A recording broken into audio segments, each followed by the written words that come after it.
Dude, it's been freaking nuts. So I got back from Worlds. Worlds was crazy. Obviously, we're going to talk about that. Got back Yeah. from Worlds, chilled for a hot minute, and then and I'm back off to Paris, France, man, for the silent worker. And I How got was it? It German. looked sick. It was insane. Absolutely insane. We're talking Penna. It's basically a victory tour for Penna. And Penna's I tell like for real, I tell people whenever like I know I say this all the time, but Penna is so huge in France. I don't know the social media back and forth about like traction on numbers, but he's got to rival Russell Orhe at this point. The Really? numbers he does and the influencers he's working with in France. And when he was at Silent Worker, I kid you not, my friend, he competed and then afterwards was hung around for an hour and then it's like, all right, I got to shut it down. Came back the next day and the competition was still going on and there's a photo booth they have set up. He was there for 5 hours straight. Just people asking for pictures. A queue formed 5 hours straight. And I'm not joking. Nah, not I 5 hours. dead to rights, I'm not joking. Nah, nah, not It's 5 hours. 5 hours. Penna in France. Here's what it is. Other nations have so many world champions, so many different sports, so many different. What France has taken to powerlifting, like they don't follow baseball, basketball, American football. They follow soccer, football. They don't follow a lot of sports. Mm-hmm. They have taken to powerlifting like it's crazy to even try to verbalize. Like all of their influencers, all of their it's so huge over there right now. And Penna came at the exact time. Right as it's about to pop, he led the charge. And now that it has popped, if he never regained the title, maybe this wouldn't be happening like this, but he regained the title right at their peak. He's like, I'm back on top. And oh, by the way, it's the most dramatic of stories. And everybody there is like crazy for him. It's crazy, man. I can't That's over. nuts. It's nuts. It's so nuts. That's why I tell everybody if you ever get a if you have an opportunity to lift over there, it's silent workers 2 weeks after Worlds. Delaney, I'm telling you, dog, consider it a victory lap like yourself and just show up for fun and be like, I don't even care what my numbers are. Show up and when we'll have a blast. You already know we're gonna have a blast. And then afterwards, you'll hundreds of people show up wall to wall. They chant. It's crazy. They love powerlifting. You're not getting out of there without a million pictures. I'm telling you right now. And um, they're so fanatic about it like I've never seen a crowd like this. And they Really? just afterwards you'll be like, dude, and I told you, man. Jurens and all them were like, I can't believe it. They've been to Worlds. They were at Worlds. They went to Sheffield. They've been around. And they're like, I Mhm. can't believe it. I'm like, I'm telling you. I'm telling you, man. That's why Penna had like 50,000 likes in like 8 hours when he posted his recap. It's nuts, so my man. Damn. Anyways, got back from there. I'm podcasting every day. Every day from as soon as I got back from World Podcast, as soon as I get back from Paris, podcast every day, man. Just your boy's on his grind. This man's Your boy, booked. Doing like 3 podcasts a day.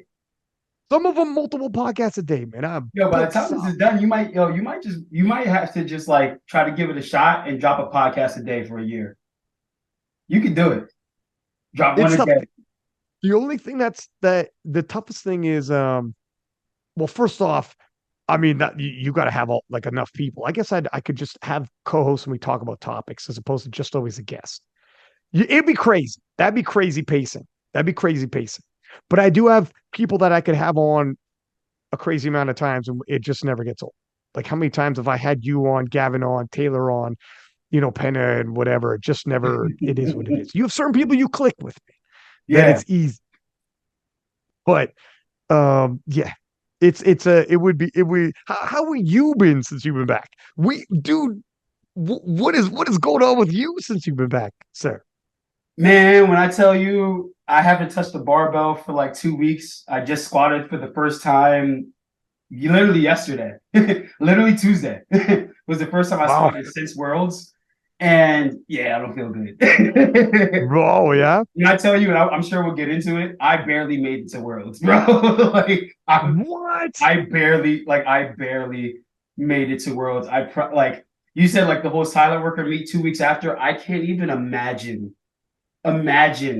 like no weight cut, anything. Like just like imagine just like actually doing an SBD day.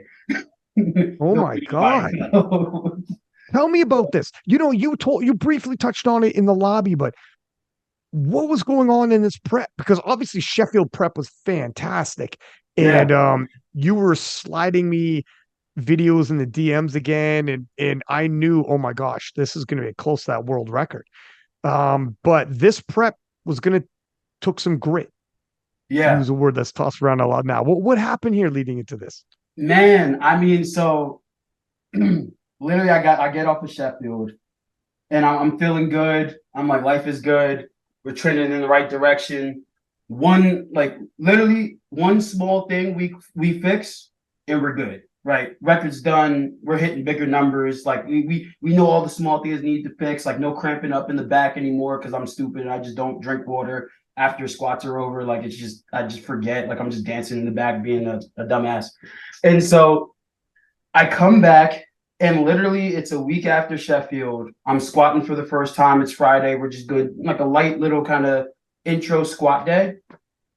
And literally I put 2 plates on the bar and like literally 2 reds. And literally I thought that my groin was going to like literally rip off the bone.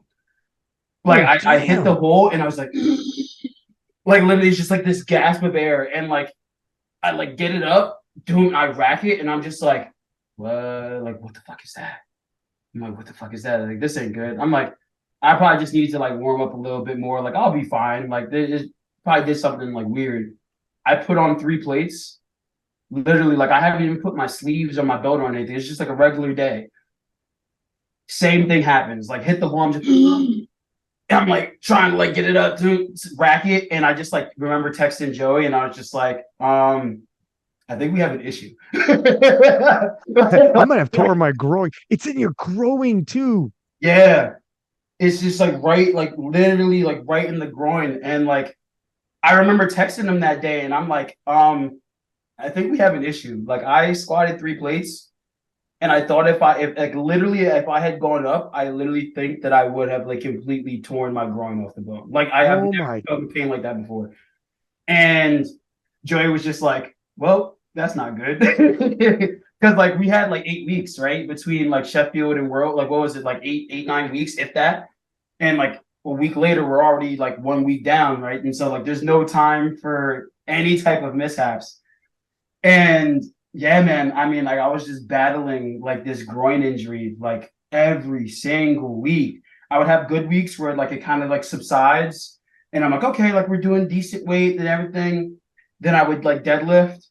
And then like the next morning I couldn't get out of bed without like pain. Like literally, like I'd roll out of bed. Like whenever you're hurt, you actually realize like the little muscles that you use that you don't think you use. Like literally, I remember a Thursday, literally after deadlifting, I rolled out of bed and literally just like the stretching of my body, like torquing that way, I just felt this like pain radiating, like literally from my groin all the way down like my knee. And I was like couldn't even get out of bed. Like it was like Ooh. that. It was literally like all hands on deck.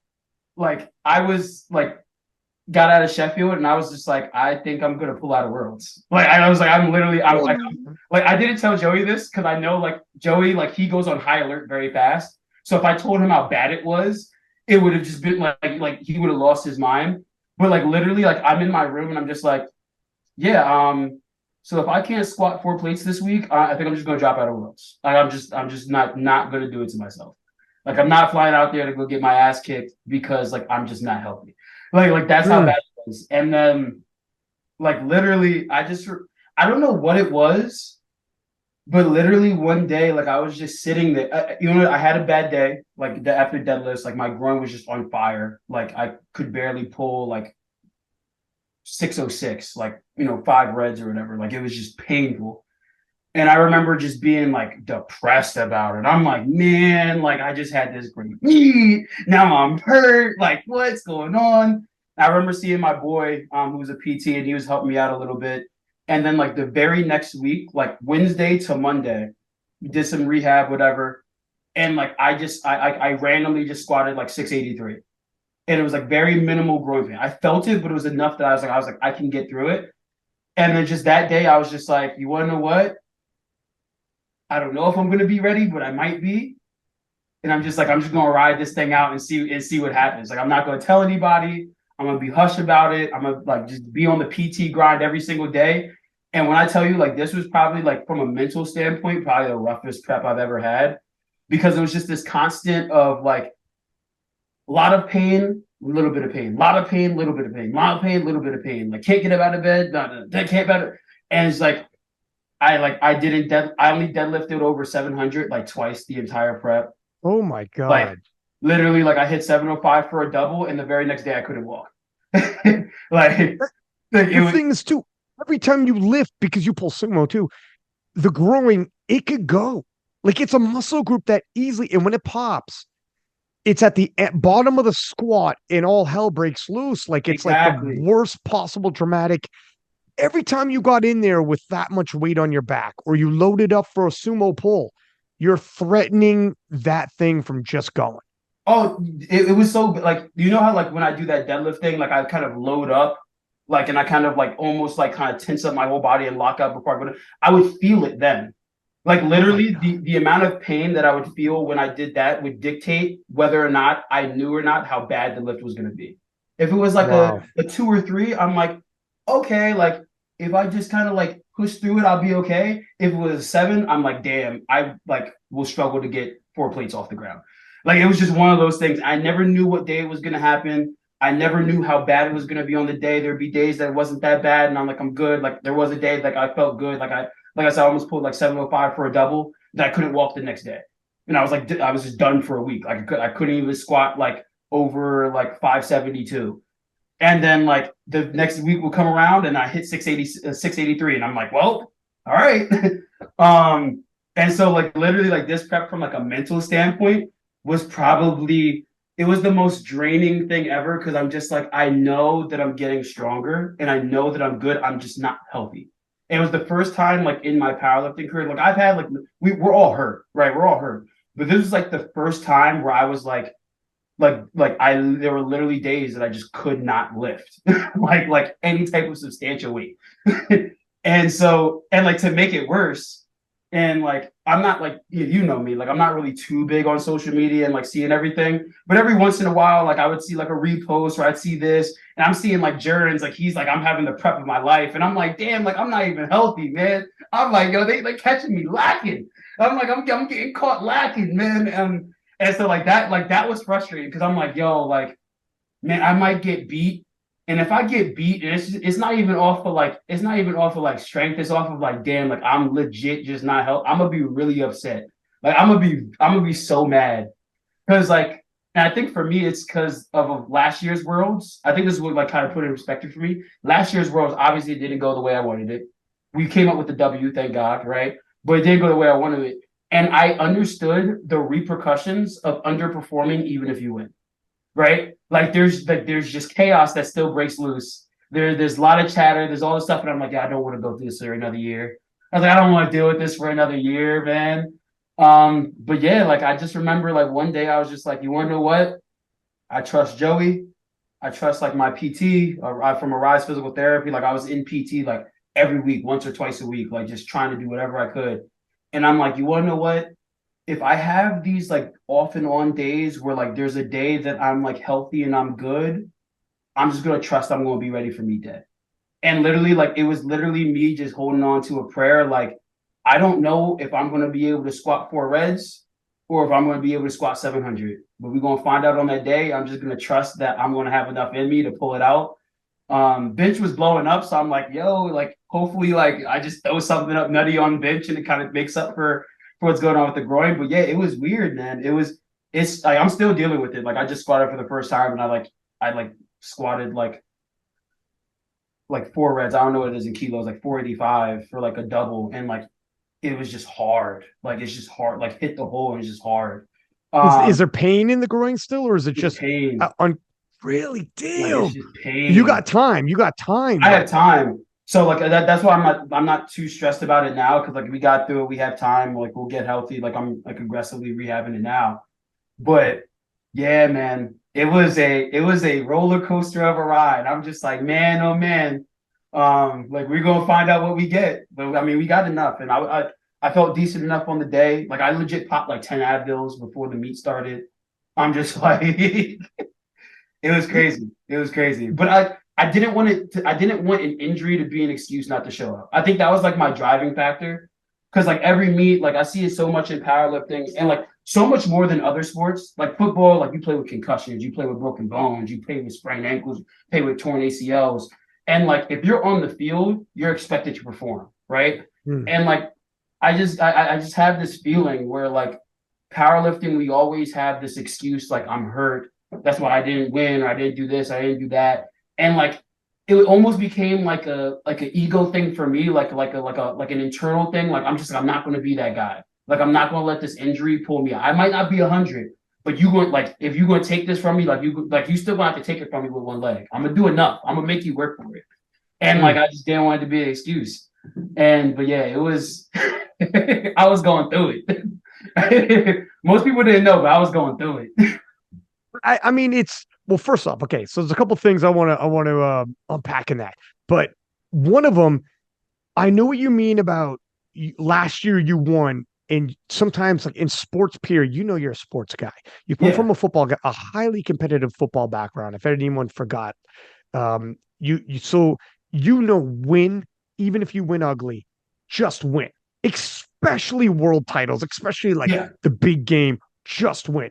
Um, and to your point about you didn't want to hear chatter. However, what you did at Sheffield, I think bought you, because Sheffield was across the world, time zone change, IPF international judging, everyone gets drug tested. I mean, it's under the strictest of circumstances, not in your home country, and still you did 835 and came this close to the world record. You didn't lock out by 1 inch. So that probably bought you whatever happens at World. It's like, no, we know he's capable.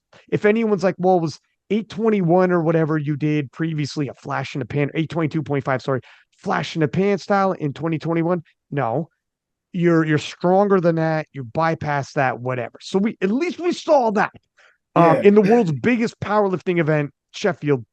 So you had that in your back pocket. But I do know what you mean about going into worlds and telling yourself, I just don't want there's going to be chatter, no matter of what. course. But there wouldn't be 835 is going to silence a lot of people because the only 83 or 82 and a half who has ever done more is Russell. Yeah. There's only one man in the world walking the face of the world right now who could raise his hand and say he's done more. So Yeah. you could always say, excuse me, unless your first name's Russell and your last name's Orhi, I'm not, I don't want to hear. You know what I'm saying? So you did Yeah, have that. yeah, You did have that. And yeah. so A another little thing bit though, of a but saving grace. that was thank God for Sheffield. And again, you didn't blow up a local meet. You flew on the other side of the world under 2,000 people going nuts, tons of pressure, IPF judging, and everyone knows how strict that is. Blah blah blah. So all of that's where you did it. So that stands for a lot. Oh, another thing though, you were saying, I also do know what you mean as well. Yes, Jurins was showing up. We didn't know what you didn't know ahead of time was going to happen. Yeah, And he did 820 with room, 820.5 with room to spare at British Nationals, murdering his prep. And for all you knew, he was going to be 835 range, and you would need to be on your the biggest A games. And yeah, this is what I like about it. Just show up and let the chips fly. You're not going to have your PR day. Show up, scrap for what you do got, and let them take it from you. That's yeah, the just show up and let them take it from you. yeah, Don't give it to them. Don't give it to them before you get there. Make them fight you for it. And let's see what happens. And you never know because when the Duke starts swinging, a lot of things happen, right? Yeah. What's that Mike Tyson line? Everybody's got plans for you get punched in the mouth. Never This know. is it, man. This you never know. Show up to the fight. And thank God you did, dude. Thank God Yeah. you did. Dude, now you're back-to-back world champion, back-to-back Sheffield invites now. It's crazy, man. Like yeah, it's the epitome of that. I was at the gym before coming here working out with Calf. You know him, he's been at the Worlds. Yeah. Um, and I was telling him, yeah, I got a podcast with Delaney, and we were talking, and I was like, how crazy is this? At one, and we'll go back into the Worlds experience, but I just want to say Yeah. this. I was like, how crazy is at one point before Delaney came over to the IPF, he was considering um, going another round with Russ because I think I got unfinished business. I'm going to go at Russ one more time, whatever. And then you thought about it and you're like, you know what? I think I'm going to go my own path and not chase another guy. I think I'm going to go my own path. I'm not going to chase somebody. Let's see what happens when I go this pathway. And some people stayed to chase, some people went the own pathway. You fast forward 2023 and you've done now you're back to back world champion. Back to back, you're going to be at Sheffield. You experienced the inaugural Sheffield. Doesn't matter. If there's 25 Sheffields, you were at number one. Yeah. When they look back and they're like, who was at the first one, the inaugural? What? And they look back at the old footage. It's going to be you. And your story will tell that was Delaney Wallace. Ah, that's right. He was a multiple time world champion. He did this. Yeah, that's right. Your place in history. And now, how ironic is it that Russell Orhe is watching the world championships, watching you saying, I wish I was him and did his path. I'm the one who wish I went that pathway. And you almost went his path. Yeah. It just shows where sometimes just do your own thing, blaze Yeah. your own trail. In your experiences, you almost missed all of this. Yeah. You know, you almost missed all of this. Yeah. And God bless, I hope you still get the showdown with Russ or whatever. Maybe Russ comes over. Maybe Russ goes 93 and it doesn't matter. It doesn't matter at this point. If Russ comes over IPF and he goes 93 and he wants to experience his experience, it doesn't even matter. Now just do your thing. Yeah. It's I'm so glad you ended up just being like, let's see what happens over here.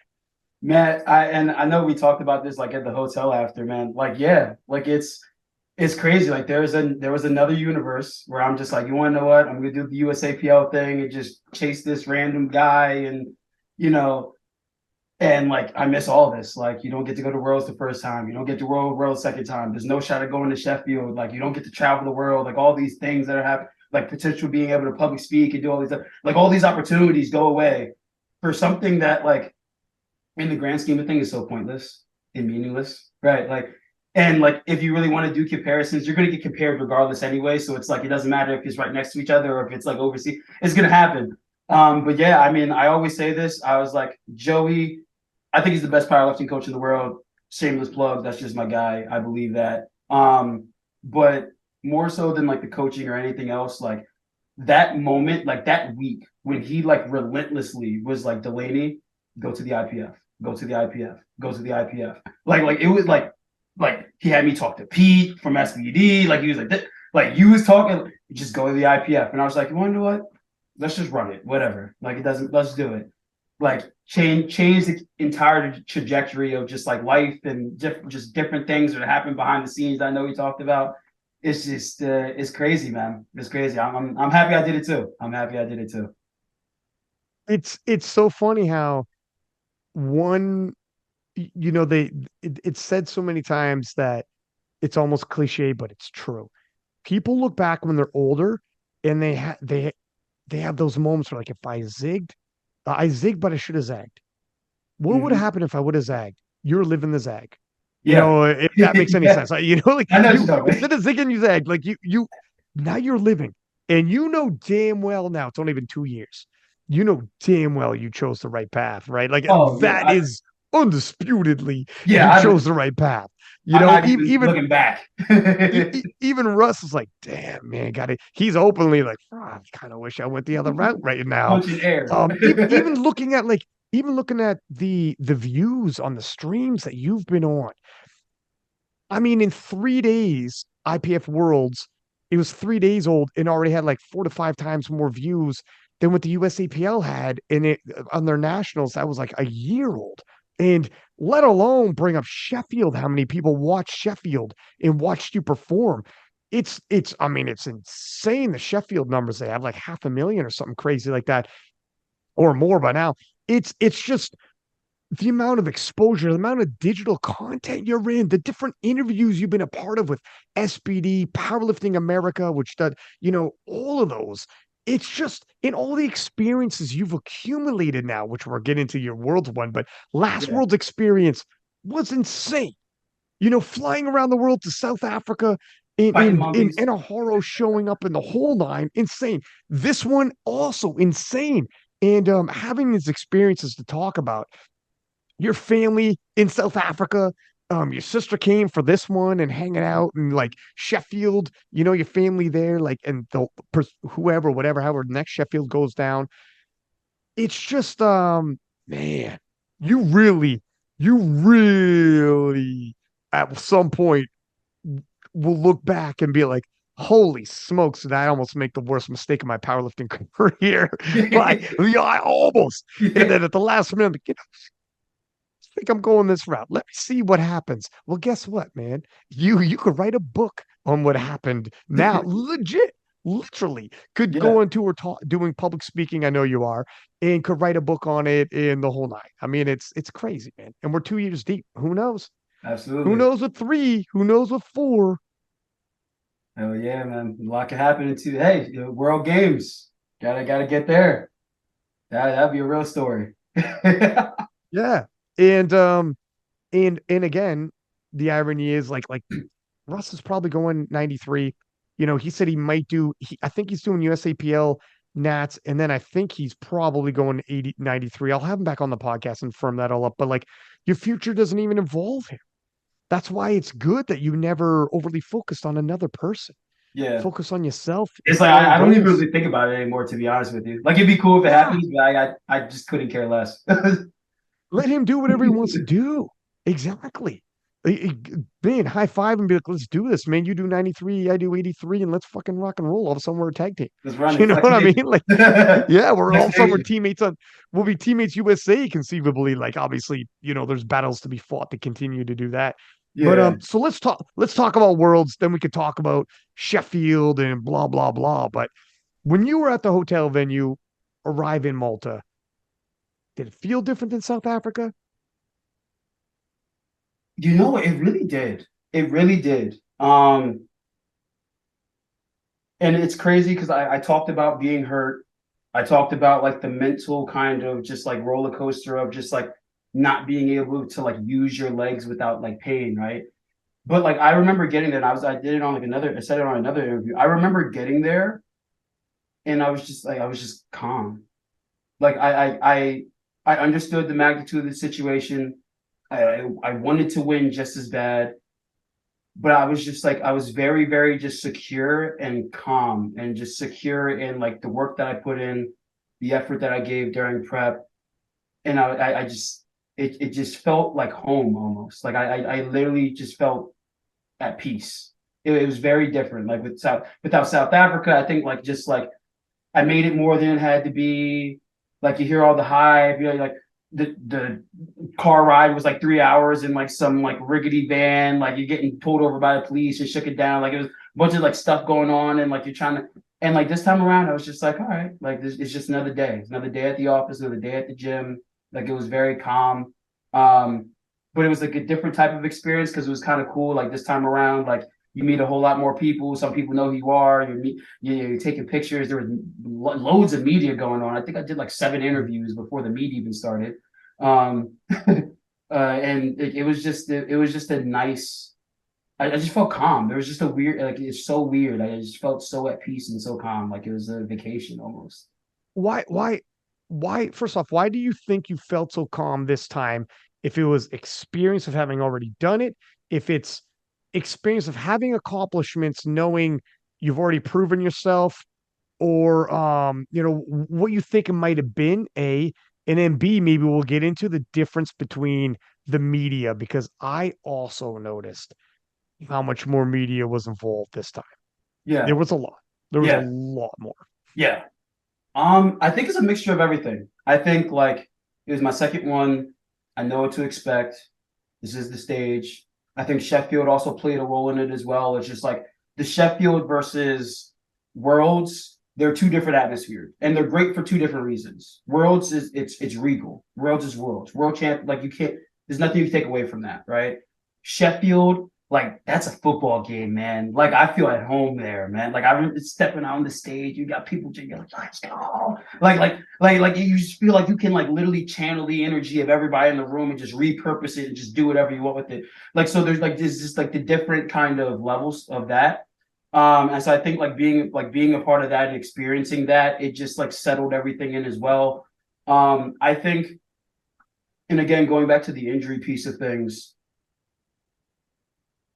a lot of times I do a pretty good job at controlling what I can control. Just do the work day in and day out. All the other stuff, all the benefits, all the accolades, all the heavy weights, the PRs, that will come as a product of the hard work that you do day in and day out. And the prep from Sheffield to Worlds, because outside of bench, which we could talk about, outside of bench, everything was just felt bad at all times, right? And so I had to let go of the immediate of that like want for immediate gratification on like tweaks that I made or like weights that I lifted or work that was being done. Like my reward was, oh, I learned how to fire my glutes better. Now my groin doesn't hurt as much. Like that was I was excited just to not have pain. Like, and so I started to, and I think Gavin said this in a different, like either a podcast or I know we talk all the time. So like it might have just been that too. Like I started to detach myself from the end result and just literally solidified my identity and everything that I felt in the work and the effort that I put in. And I know that no matter what, no matter how hurt I was, no matter what was going on, my nutrition was on point. I was doing PT like a dog. I mean, like I was getting up during my lunch break and eating and being on the foam roller, doing stretches while I'm scarfing down my lunch. Like I did everything I could with my training that I could. Like I was just everything that I could, I put into it. And I was just like, you want to know what? I don't know what I'm going to be able to lift on this day, right? If I feel 100% healthy, sky's the limit. Like that, the record's going down if I feel 100% healthy. If I don't, it is what it is. But I just had this feeling, and I don't know. And actually, there's a couple things that played into it, and we could talk about that later. Like podcasts I heard, what people were said. Like there's weird things that I listened to that I've heard that gave me that like that validation that I wanted, that like feeling that I had was right. I was just like, I don't know what it is, but no matter what's going to happen on that day, I'm just going to win. It might not be pretty, really? it might not be, but I just had this like this feeling that was just like, you're here for a reason. You push through it all, show up, and just let it unfold. And that was the feeling that I had the entire time. Like I like the entire like every interview. If you go back, I'm just like I'm loose. I'm loose. Like I'm rolling out of bed. I still feel pain in my. I'm loose. Like everything is okay. Everything is okay. And it's just a mixture of all those things. I think it's like you there's some seniority that starts to come the second time you come around. But then also, and I said it like last year as well, it's just like when you can honestly look yourself in the mirror and you know that you gave everything, like me and you, we know the BS we do when nobody's watching. Like, you know, if you gave full effort, you know, if you like really worked on that report that your boss gave you and you half-assed it, like, you know, you might be able to fake the funk, but like when you're looking at yourself in the mirror and you know that you gave everything, like there's just this confidence that comes with that you just, I know that nobody else gave more effort than me. It's impossible to, you might have matched it, but there's no way in hell you gave more because I gave everything. And like there's just a confidence that comes with that. And I think that part of lifting is a mental game. I think people are stronger than they believe they are. And like your mind is the biggest restraint that you have to the like the potential that you have. And when you just have that belief, like just things happen. Like just off of will, like just things happen. And I think it was a mixture of all those things, man, for real. Because I had no reason to feel confident. Like I had no reason to feel I was hurt. Like, but I just felt so loose, so calm, and I'm just like, Thursday's the day. We're gonna do it again. And Oh it just man. I mean, I've heard other athletes, and read about other athletes like George St. Pierre as well has talked about how, and these guys are getting in cages and fighting, how your confidence comes from your training. Just Mhm. like you said, if you're nervous and you're scared about performance anxiety, the best thing you could do is train and leave it all in the training room. And so when you show up, at the very least, you could tell yourself, I left no stone unturned and I'm as ready as I can be. If it's not good enough, I'll find peace with my efforts and what I brought to the table. But if you didn't, he said, when you show up to compete, you, I promise you, you won't remember every day you showed up and had like a 10-hour day or whatever. You'll remember every day you took off. Absolutely. That's what you remember when you show up. Absolutely. You remember all the corners you cut, especially when you see your opponents. Absolutely. And you look at them and like, oh damn, I should not have cut those corners. It's too late. Absolutely. I actually made a post, which isn't as often as most, but I did make a post right before the meet started. And it was like, this is a caption. It was like one of the Sheffield pictures, and I was like, every battle is won before it's even fought, right? And that was like the thought that I had in my mind this entire prep. I was like, every battle is won before it's even fought. Every time I step in the gym, like this is me winning the actual battle. Like the meet day, any meet day is just a formality. It's just a horse and pony show for all the work that you put in. It's just a formality that you have to just get it out the way. Like the work and every win, every PR, everything is done in the gym day in and day out. Your nutrition, your sleep, everything. And so yeah, like that was just like kind of like another reminder to myself, like, yo, we did the work. This is just a formality. Like you just have to sign your name on that paper. You just have to stand on the podium and just take the medal, right? Accept it. And so that's where a lot of that feeling came from. It was very weird. It was very weird, and it's hard for me to explain it to most people. And sometimes when I do, like they just don't understand it. Because, like I said, there was no reason for me to feel confident going into this. And that's Like, the thing. That's the whole thing is like, if you were 100%, I got you. But the fact that you're like, I literally don't know if my groin's going to pop off on my third squat. You had no idea exactly where you were going to be at. You were somewhat gambling, but it all worked out. yeah. You just had that. That's where, I have these conversations with coaches sometimes, and they have to realize sometimes some of these analytical coaches have to realize there are certain lifters, guys like you and Gavin. When I talk to guys like Eric Helms and Jason Tremblay, Mhm. I have to remind them sometimes that guys like you and Gavin, for instance, are special.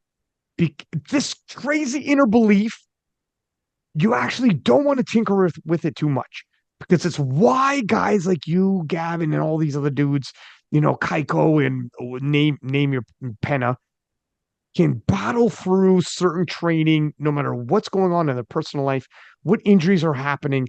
They show up and they perform miracles on that day. And that's why it's that crazy inner belief. Even if it's a dogged belief, even if it's certain ways you can be like, oh, it's to your detriment if you don't, if you're all belief and bluster and you don't do too much analytics on yourself. True analytics is like, I got you, and I understand that too. However, some of these guys got that dog in them that you can't mess with it too much. You just gotta let them go. You gotta, it's a balance. It's tough. It's very difficult. You guys are different. I think a lot of elite level athletes are different. I think the mentality is different. I think that's the only thing that separates most. I was actually talking to a friend earlier today about it because he's like, "Yo, I want to compete at the national level and go to worlds. Like, what do I got to do?" And I'm like, "Bro, nobody at the top is special. I don't think I'm special. I don't think Gavin's special. Kaiko, like Taylor, and I don't think anybody is inherently special. It's just little things done well again and again and again and again and again and again and again and again and again and again. And just most people don't have the mental stamina to do it every single time.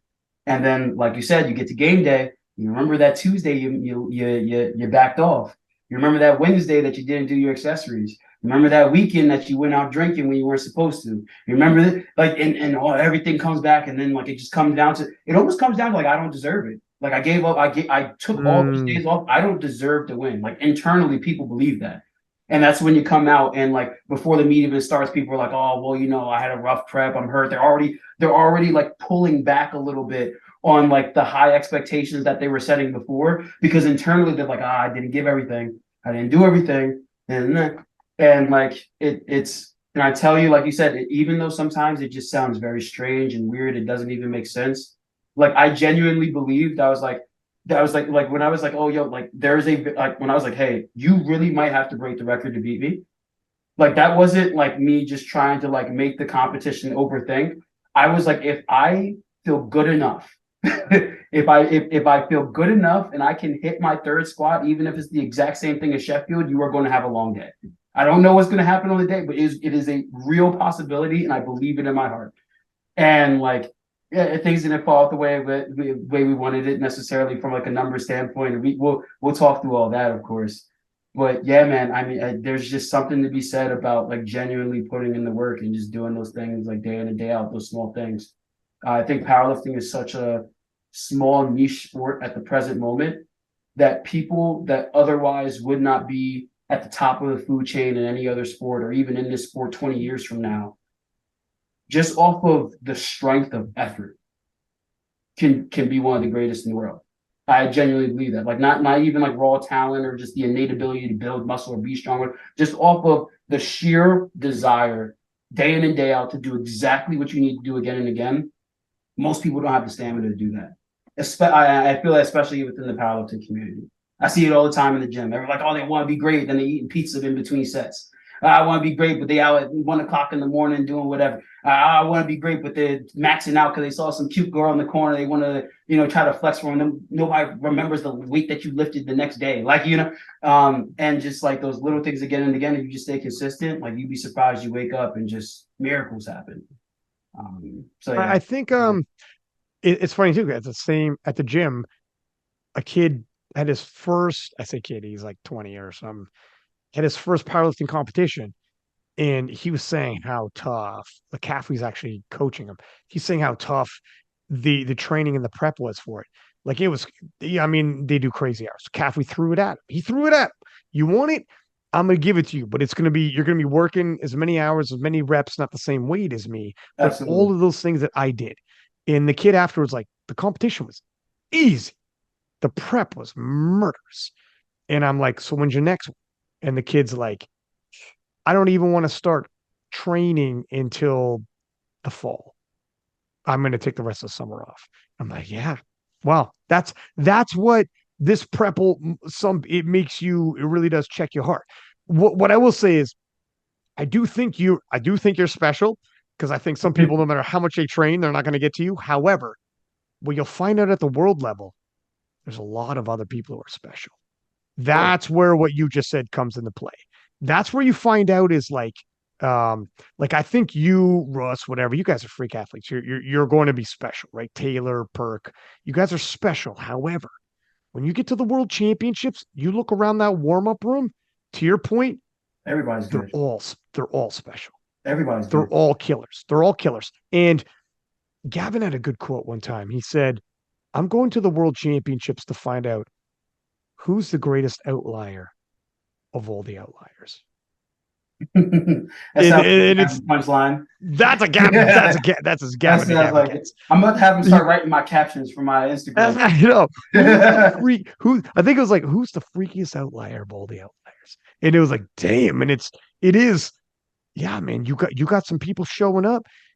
You, if when you have the world's talent, when we're pulling people from all over the world, you're going to run into a lot of people who are strong as hell who want it, and they're going to do everything as well. That's when it gets really spicy because Jurgens isn't missing no days either. Anoharo's not missing days. Of course. That's when as a fan, it gets spicy, man. It's so yeah. So when we show up, we're here. What the Yeah. competition? First off, yeah, there was a whole lot more media, huh? Holy smokes. Yeah. I felt yeah, I felt popular. I was like, oh man, I did like 7 interviews. The meet hasn't even started yet. I'm like, yeah. I was like, this is what the ball players feel like. I was like, man, I missed out not getting the NFL. Yeah, dude, that was wild. From SPD to Powerlifting America to the IPF, There was some side things. There Eurosport, was like a news channel. it was crazy. It Yeah, was crazy. Multiple from all of those different outlets, and of course, Eurosports recording it all, throwing the highlight reels, and then White Lights Media as well, who did a phenomenal job really on appreciate your it. guys, you and Horo going head to head. And I'm told Eurosport does essentially the same type of highlights package, but it's not just you and Horo. They'll throw in Nick Manders and all the other contenders in their Jurens, and Exactly. but they'll have it condensed like that. Yeah, And millions of people all over Europe are watched it on Eurosport, that's which is awesome. amazing for you guys, and the sport in general. But Yeah. but yeah, was it draining for you? Was it exciting for you? What did you think about all of the extra media? Um, I just enjoyed it. I was like when I say I was like just loose and just like calm. I was like, oh yeah, you literally. I was competing, and somebody was like, "Can I take a picture with you?" I was in the warm up room. This is like bench or something like this, or maybe like my last squat Yeah, warm up. sorry And about that, by somebody the like way. in the Sorry about back. that. What? My bad. That was bad timing. My bad. That was bad timing. And like somebody said like, yo, can I take a picture? I was like, yeah, let's go. Why not? Whatever. Like like it was like I just it didn't phase me at all. Like it wasn't really like draining. Like it actually gave me a little bit of energy. Like it was like kind of like I always feel super humbled when people care about what it is that I'm doing, right? I like I've said it before, like I think powerlifting in and of itself is very dull to watch. Like we have to make it more entertaining as just like athletes and like storylines and all the other stuff. And so like to have people that actually cared about like how my prep went or what I have to say about this or just interviewing for that or cared about what I said in general. Like I always just feel like this weird sense of just like humility and just like gratefulness that like you care, right? And so like I was just soaking it all in. Like I was like feeling the energy from everybody, and like the good energy was just fueling me. And I felt home. Like I just like everything was right. Like some people think it's draining. Like I'm just like, hey, let's keep on doing it as long as it's not 12 o'clock at night. Like Yeah. gotta get to bed. Like I'm down. So like it was kind of cool. You feel special, you know what I'm saying, when stuff like that happens. I'm sure a lot of the other world's athletes that were like getting interviews and stuff like that, like they were feeling special too. And I'm like, oh wow, like this is cool. Like this is what it could be. This is what it should be. And we're all a part of making this sport grow and continuing to make it that way. And so, yeah, man, I wasn't draining at all. I was just soaking it all in, just feeling it. Feel for like this was the first year with the amount that was being done, it felt like this is, like you said, this is what other athletes go through in other sports, where you show up and media before, media after, media like in between. Yeah, It's just in the crowd was crazy at this IPF Worlds. They were chanting, they were booing calls, this even the crowd was different this time. yeah, And yeah, it was you felt it. It felt it all leveled up all over again. It keeps absolutely. getting bigger and bigger. And actually, a quick side note to that, I think that Sheffield helped that because like unlike Americans, like it costs us $2,000 to get over the water to go do anything, so we never leave America. Like people from Britain, the UK, like like all these like in that area, they travel back and forth all the time. So a lot of those people that were like in the stands were there at Sheffield, and so I think that like Sheffield allowed the powerlifting community as a whole to know that there is a different way for us to spectate the game and enjoy the game, right? Last Worlds was dead. South Africa, it was like it was very quiet, very subdued, and then like you had Sheffield and it was crazy. And I think that that energy transferred over because people were like, all right, we can get excited, we can get hyped, we can do a little bit more. This can be lively, and so I think there's a little bit of carryover there where it's like that energy, like it's hard for you to create something that you've never seen, right? And so when people saw that energy at Sheffield, I think that now gave them a blueprint of, hey, this is what it can be, and this is okay. It's okay to be emotional about it. It's okay to have your feelings out there. It's okay to be a little bit flashy. It's okay to have fun. It doesn't have to just be like, oh, I'm lifting weights. Like, like it can be more. And so I think it did play a hand in that.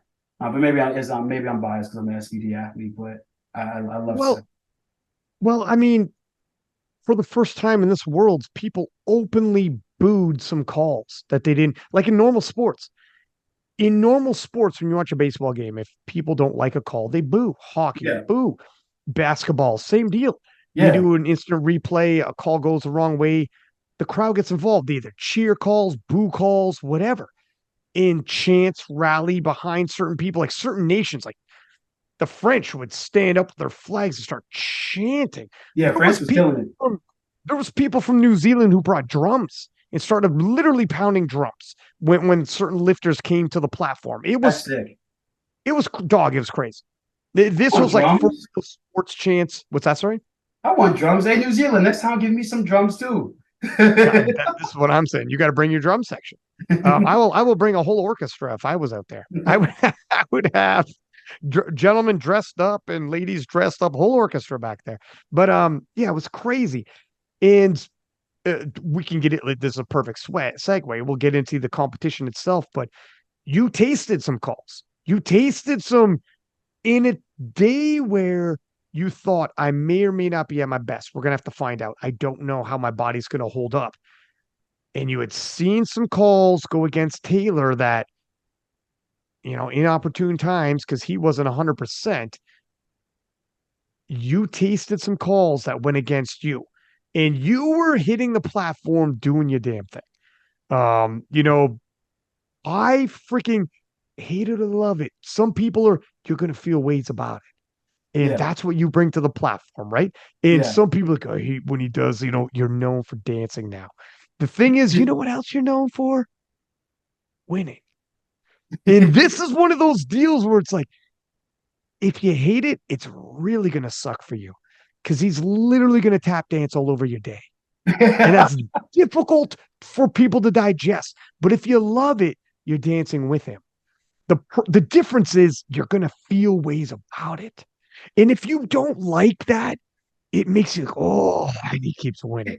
Oh no, I freaking hate it. And it's good. That's what heels do in wrestling, right? Where you're like, oh, you don't like that. Now I'm doing it to rub it in. Or you do like that, and you're like, I love this guy's energy, and I love because anyone who knows you're a positive guy, whatever. So they're gonna love it too. But It's you funny. hate it I or actually didn't realize until this prep how many people I really piss off by dancing. Like I because I'm so detached from all of it. And this like recently, like I started going back on podcasts and listen to this, and like I usually like just zone out everything out. I actually didn't realize how many people really they get mad. Shoot, even the reps get mad. We'll get into that later. But yeah, it's funny. It's funny. But hey, I mean, love it or hate it, like the energy and like the rivalries and all that grows, the sport and creates more energy and just gives it life instead of just people in tights lifting weights being mad. 100%. Character. Here's the thing too. You legitimately go to salsa dancing. You legitimately are a high energy guy. You legitimately are having fun out there. You're just not holding it back. You're like, I'm gonna throw it on there. It's like um when you do television, sometimes they tell you, be yourself, add 10% energy. And when you hit the platform, you probably need 10% energy. You got to hype yourself up because you got to get the adrenaline going anyways. So it is that. It's still you. It's just put it all on display out here. Just make a show of it. Have fun. And whatever. It makes you stand out. I freaking love it. I don't want everyone to do it because everyone does it and you don't stand out. And Yeah. it would be forced. But this is different when it's you. But there are some people who don't like if you start standing out or you start doing, they just won't like it, man. It just is what it is. They're gonna hate on it, and that makes it stand out even more. It'll drive them crazy, but if they talk about how much they hate it, they're talking about it. And now everyone's talking about it, being like, it just makes it bigger. Yeah. Um, it's perfect. So what was your experience when you were out there and you're dancing, you're doing your thing? First off, it's bigger now than last year, right? The dancing, I feel like it's augmented. Am I wrong on that? It's what like it's grown. Yeah, like the pre-lift rituals and everything, they've augmented, no? You want to like throughout my career, like they've definitely evolved over time. It's just like different things. Like I started like yeah, I started taking like salsa classes and stuff like that. And so I just remember one day like I was literally in the gym just dancing, listening to salsa music, like lifting. And then all of a sudden, like I did my regular kind of like warm up pre ritual, and I just did something like different that I ended up like learning in like the class. And I'm like, I kind of mess with this. All right, we cool. And it just kind of evolves. But yeah, like it just like over time, it just like changes and like certain things become bigger, certain things get thrown away. Like the shell of it all stays the same, but it's just like I don't know, whatever I'm feeling in that moment. Like I just kind of like re-replicate that and just do it again and again and again. And so yeah, but it's definitely it's definitely grown since you first saw me at like the what is like the 2019 Arnold's or something like that. It's definitely not the same Delaney then. Thing is too, there's something about the fact that it is a stitch different every time that makes it like I wonder what it's gonna kind of look like this time. You know what I mean? Where it kind of adds that. I don't mind one that's the same every day, every time you come out, every year. Then it becomes iconic. Like I know Jessica Bittner's wind up deadlift with her arm, and like Yeah. if I just saw the silhouette of certain lifters, I could tell like Germans. I Mhm. see the silhouette. I don't even need to see the person. I'd be able to identify. I know who that is. Yeah. There's something to be said for that. I could do that for you too, but there's also something to be said for if you come out and I don't know exactly what you're gonna do, but I know that I know the right before you deadlift what you're gonna do, but Yeah. on your way out to the bar, I'm not sure. I kind of like that too, because you're gonna have, oh, this year he did this or whatever. There's something to do with that too that I kind of like too. Whatever, man, we need stuff. It's weightlifting. Help me out. When Kyoto walked out to the platform in the 66s, he walked out in a straight line with his belt in hand, and his hair is perfect. Kyoto's a good looking guy. He walks out, stops with his belt in hand, pivots, turns, and swings around and faces the bar. And he stares at it. Then he puts his belt on. I was like, damn, that was foolish shit. He looked like a superhero. You know what I mean? Like it was like straight of an action movie. Yeah, I mean, you want to know, it's crazy. Just because like everybody knows me as like a super high energy guy, and I'm just like a child in a man's body. But like stuff like that, I think is super cool too. Like I actually like growing up, like always idolized like the gangster that was the one that was like extremely quiet. He walks in the room and everybody shuts up and just sits down. Wasn't talking a lot, wasn't doing a bunch of like flash stuff. Like I like there's a power of that comes with that like I just appreciate so much. Like I think that shit is sick.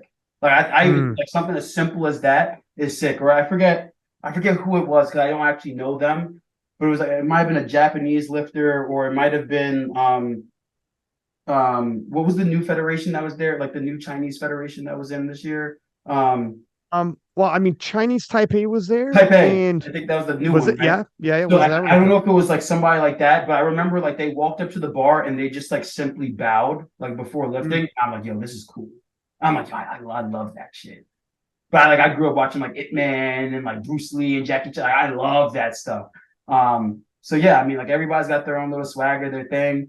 But hey, well, I mean, whatever gets your mind in the right frame to go do battle, like go do battle, you know?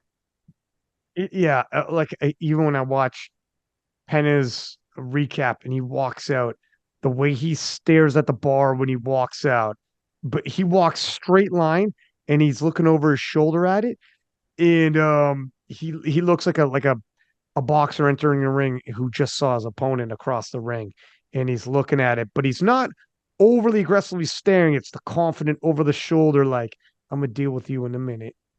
Yeah, I'm a minute. When yeah, this bell rings, I'm gonna give it to you. You're about to get it in a minute. I'm gonna see you. And but that's the way he walks in too. And it's that subtle, ooh, that you're describing when you see that in somebody's face and you're like, oh, but also not everybody can do that. yeah. There's too I many of can't do it. those. I don't have the composure to do it. I just like having fun. I respect it. I love it. I just can't do it. Yeah, I I mean, I'd be like twitching, trying to keep my energy in. Like, well, I know what you mean. Yeah, I'm the same way. I admire certain people's qualities, and at the same time, I'm like, that's not me. But that's why sometimes it makes it easier to me for me to admire it in them because I'm like, I wish that was me, but then I would lose the stuff I like about me, and yeah, some people look at you and be like, I wish I had those qualities. So it's like, well, I guess you can't be it all. You can't be everything, right? In yeah, the shower at 9 a.m. or whatever, what 9, like 7 o'clock, maybe sometimes we'll do that. And then, but once you get out that shower fully dressed, you got to be yourself again. yeah, But, so how squat start? How are you feeling? And then let's get into your squat attempts here. And, yeah, and also, and also if you're paying attention to anybody else while this is happening as well. yeah. So, I'm warming up for squats. We're just doing the regular thing, and like I feel good for the most part. Like I feel high energy, cut went perfectly. Then again, I don't really historically cut that much, so it's not like I'm doing hero cuts from 200, you know. Um, but yeah, I mean, like I felt good. We're just warming up, doing the thing. As for like me paying attention to my competitors, I see them. I'll even dap them up. Like sometimes, like I'm having fun, I'm dancing around doing the thing. I see somebody and we lock eyes. I'm like, it's just awkward to lock eyes and not say nothing. What's good, bro? Let's squat. Like I forget who it was from Canada. I forget his name off the top of my head. I'm so bad with names. Adam Jansen Yeah, like we were on the or Nick same. Manners No. was as Adam. Okay. No blonde hair, no like blonde tip thing. Yeah, no, it was Adam. I know. So, we were on squat racks. Like my squat rack is here, his squat rack is here, like back to back on each other. And there was a few times that like I'm turning around, I'm getting ready to squat, I'm doing my thing, like I'm dancing in the back. I got my headphones in, and like we lock eyes, and I'm like, yo, it's awkward just to look at somebody and not say like let's go get this, boy. Let's get this work, man. Like I'm loose, like but I'm not like truly paying attention to what weight they have on the bar, how they're moving. Because to me, it's like it's I can't control it, and it's none of my business. If I do what I'm Mm. supposed to do, I believe you can't beat me. So it's my job to do what I'm supposed to do. So this isn't even a conversation. If I don't, Mm. well, then I have to worry, and that's my fault because I left the door open, right? And so like I believe that that's why you have coaches. Like I believe in my coaching staff, my team, everybody around me. Like my job is to execute on what they give me. Their job is to take care of all the minute variables, and we have to do this by 1 more kilo so we get lot advantage, and the body weight did this, and if you do that, and he has a chip like that. That's not my job, right? And so my job is to execute, and so I do a decent job of not understanding anything that's going on with my competitors. And as we go down the attempt selections, you'll realize like how much I really don't pay attention to anyone. And that's just like truly. But yeah, it's like I'm loose, I'm doing my thing. Squats feel good enough. Like my groin feels good enough that I'm like, okay, depending on certain things, like we could still have a day, right? We could still very much still have a day on squats. I literally popped like 10 avos before that. Like I'm just like just numb the pain as much as we possibly can. Like I'm feeling pretty good. Things are moving pretty well. Um, and so yeah, I guess should I just roll into the attempts and all that? Yeah. And So you did 285, 10 kilo jump, 295. At this point, you get a bronze medal. That's good enough for bronze. But you hit 302.5. What's going on here? What happens? How did you find out? And what's yeah, all right. This is I can finally get this off my chest. yeah, let's um, go. so yeah, like I'm doing the thing. I hit first off, I'm a little upset because in my mind, I'm like, we should have gone like 305, 307.5. Like I'm good enough to go do it. Let's go do it. But also in my mind, and this is also, I'll talk about like because me and Jerns, that battle was kind of like the headline, if you will, going into it. Because all the momentum that he had and the meat that I had and the meat that he had and all this other stuff. And then like Enna is just like, we're just gonna see him pull for the earth regardless of anything. So we know he's there. That's just what he's gonna do. Like we just know he's gonna do it, right? It's like, does it have to be 800? Does it have to be 900? Will it be 1,000? Whatever it is, he's going to try to pull it, right? And so in my mind, going into the meet, like this is mine. And it's funny, like afterwards, me and Jerens got to talk, and like my assumption was pretty true, minus a few things. In my mind, based on the little bit of training that I saw from him, and like just like some of the progression and what I already know, and what I know from my training, I'm like, he is going to try to go and squat 705. He's going to try to take the squat world record, right? Like that's my belief. I was like, I believe that he's strong enough to squat 705. I believe it's going to be a 50-50 coin flip if he hits it. And so I want to force him to do that. But I think he's capable of doing it. In the same vein, I think that even injured, if I can numb the pain long enough, I'm good for somewhere between 683 and 694 on the day, like actually on the day. Because the funny thing about being injured is when you're injured, you have to pay attention to certain things a whole lot more. And so I oddly learned how to like activate my glutes when I squat a whole lot more. Like there are certain just small technical inefficiencies that I started to evolve in as a product of like, if I didn't do that, I would be in excruciating pain. And so I'm like, if I'm not hurt, I can take 683, 694 on the meet day. Like I know it for a fact, right? And so in my mind, I'm like, oh, we should go on like 683 or something like that, which I think is like what 307.5 in kilos. I'm trying to learn kilo math, something like that. It doesn't matter. So in my mind, I'm like, damn, our third was too low. Our third was too low. We gave him too much ground because my mind is like, close the gap as much as you can on squats. Like I think he'll out squat me unless he misses his third, which is a possibility, which is why I want you to try to go squat 705 because it's going to be a coin flip. Blow the water out on bench because like that was a weapon that I thought really started to transform during prep, and then match whatever needs to get done on deadlifts and just don't lose. Right, the deadlift is not strong enough to pull from eighth to hunt to first, but it's strong enough to hold the spot that we're at. And so like I'm already like, damn man, like y'all G'ing me, like come on, wait on Joey, what we doing? So I squatted, we're good. I'm waiting for the white lights.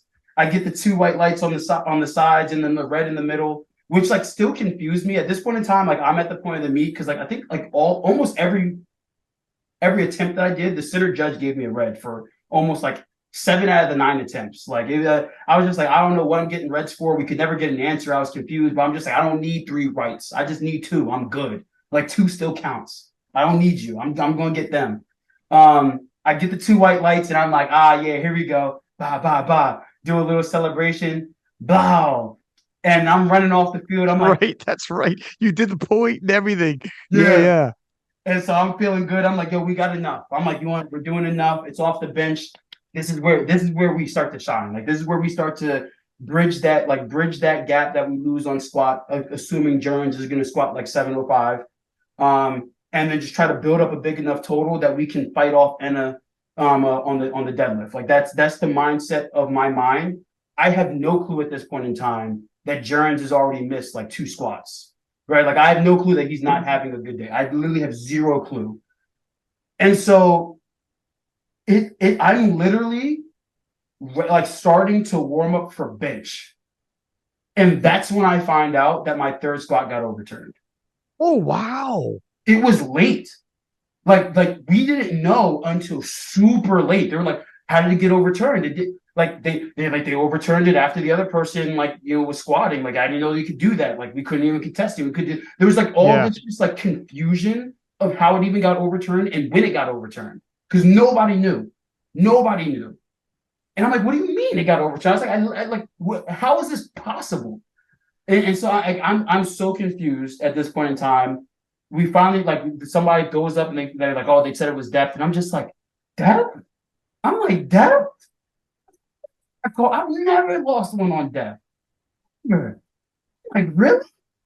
And so like at first I was just like, all right, you wanna know what it is? My groin is hurt. Maybe I fucked up and I just cut it. I'll watch the film later and see for myself. I can't change it now. Like blow shit out of the water on bench. And what also helped me like kind of settle down from that was the Team USA coach. He let me know that like, he's like, hey, yo, Jones is having a bad day too. Like he missed 2 squats. He's like, you're actually up by 5 keys on squat. And I wasn't expecting to be up. I was like, I'm going to be down by like 5. If it's 10, it's going to be a bad day. If I'm down by 5, I'm going to win. I'm up by 5. I'm like, all right, you want to know what? We're still in the game. It's just not like we're just not breaking any records today. It is what it is. We're here to win, not to, show our ass and, whatever. So that's fine. But then like the things that transpired right after that is when I started looking sideways and I started getting like kind of mad. So like after that, like not too long after we figured out that my squat got overturned, I'm still kind of like upset about it. I'm talking to team ref judges. I'm like, yo, there's no way that it was high. There's no, I promise you it wasn't. Like I felt it in my groin. Like I went deeper than the second one. Like I literally, like it hurt to get there. And somebody comes back and he's like, yo, to the Team USA coach, he's like, yo, Joey said that just stop celebrating, stop dancing after lifts. Like they just don't like it. He's in the front row. He's like, they just don't like it. Just calm down, do your thing, and just like do nothing else. Let's just not even risk it. And so now I'm like, what? Like, so now like I'm like, wait, what? Like that's what this is about? Like, there's no way. There's no way. And while I'm that should never be the case. I don't know if that's and, I don't. And I'm gonna tell you the point of view story. Like there's no proof. Like I'm gonna tell you the point of view story, and this is how I'm feeling in the meet day. Like I'm just giving you the emotions of like the meet day. I'm like, nah, there's no way. There's no way. And so while I'm complaining about it, I got a video. I had my boy Yash come to video the meet and create like a meet day video. I'm trying to be better about like posting and doing all this other stuff. And I'm like, you know, it'd be cool to actually have this like cemented in something I can watch later. And he's like, and he's hearing me complain about this. And he's like, yo, D, I'm not going to lie to you. Like, as much as you might not like it, understand this, they don't like it. He's like, I was filming right over their shoulders during the meet and literally overheard them talking and complaining. And they're just like, there's a lot of showmanship going on. They're like complaining about it, all this other stuff. He's like, they just don't like it. Don't give them a reason. Like, he's like, I'm literally hearing them talk. They don't like it. And so now I'm a little upset. Like now I'm mad because I'm just like, this shouldn't even be, it shouldn't matter, right? It shouldn't matter. If it looks good, it looks good, right? And then what made it worse after that was that there was another referee that was like, that was reffing a different session, but they were just there to watch. And like they're hearing me complain and all this other stuff. And I'm like kind of upset because it's like, I think it was a good squat. You don't know. I haven't seen it yet. And they're like, yeah, I'm not going to lie. I watched the replay on your squat from the side. And there's like, I don't know why I got overturned. And there's like a random third party. So now like emotionally, I'm livid. I'm like, I feel like I got G'd. I don't know if I did or not. I haven't seen it. I feel like I got G'd. And I'm like, damn, man, like this sucks. Like what? Like that's what, like this is what it is. Like, and what made it worse, like trying to like bring the actual emotion of how I was feeling. What made it worse is I started to get that feeling that I got in Taylor's session. Like I watched the first half of Taylor's session in person, and then like it got late, and Pete Spence was yelling at me because he said I should be in bed sleeping and all that. So I I went to bed and and watched from the room. But like from Taylor's opening squat, and I don't know what it is, I just got this eerie feeling like something bad was gonna happen. Like he had to re-rack it, and then he got it, and like immediately I just had this like overwhelming feeling in my heart that I'm just like, oh, today's not going to be a good day. I was like, I don't know what's gonna, but something bad is about to happen, and he ended up losing, right? Like Heinz says, and I started, so those feelings started to come back. I was like, I don't like how this is coming. I don't know what's going on. I just don't like it, right? So there's the feelings that I'm getting. So we get to bench, and I'm like, you want to know what? It don't matter. I don't need the third squat. Like this is like the competitor coming out. Like, all right, I don't need the third squat. I'm gonna bury you on bench. Like I'm coming now. You can't take it from me. There's nothing you can do to me on that. Coming for I guess I can go to bench, right? Let's go. Just keep going. Right, keep storytelling, man. You're doing amazing. I'm going to bench, right? Do my first one. We're good. Same thing again. Middle judge gives me a red. The two side judges give me whites. And so I'm like, what's like in my mind, like as a kid, I'm like, what's good with you? Like in the middle, you in the middle with the red hair. What is the problem? Like what could possibly have been wrong with my bench at this point in time? And like we're asking, we're not getting any type of like we like first. And the odd thing, what made it even like I guess more frustrating is every time like somebody from my team would try to figure out what the problem is, we could never get a direct answer. Somebody's like, "Oh, you jumped the press command." Somebody else said the arms were soft. Somebody said it was this. Like we literally got 3 different answers, and it's just like which one is it? If I jumped the press command, I definitely wasn't going to get 2 whites. If the elbows were soft, is it the lockout? Then why did I get racked? If it's the start, then why did I get the start? Like if it's my wrist wraps, like then don't you get like we're just not getting straight answers. So I'm like, how can I fix something? I don't know what's going on, right? I come out, I'm just like, you want to know what? Back to like the athlete mode. I'm like, you want to know what? I don't need a center judge. I'm going to get you off 2 whites. I'm just going to be so perfect that the sides are going to give it to me every time. I'm like, that's how I'm just coming. Like, that's how I'm coming right now. Like, bench is here. We take the, what was it, like 192.5 or whatever. I'm like, this is light. We got this.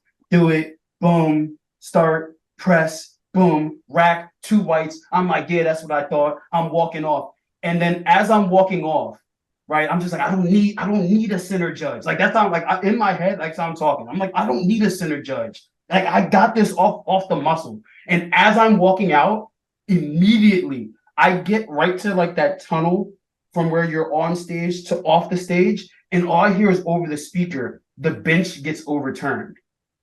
And now, and you've interacted with me enough and seen me in action enough behind the scenes, front scenes, to know that like I very rarely get like mad. Like I'm always just like, hey, we good, like I'm vibing, like hey, we gonna make it happen. And at this point in time, I am seeing red.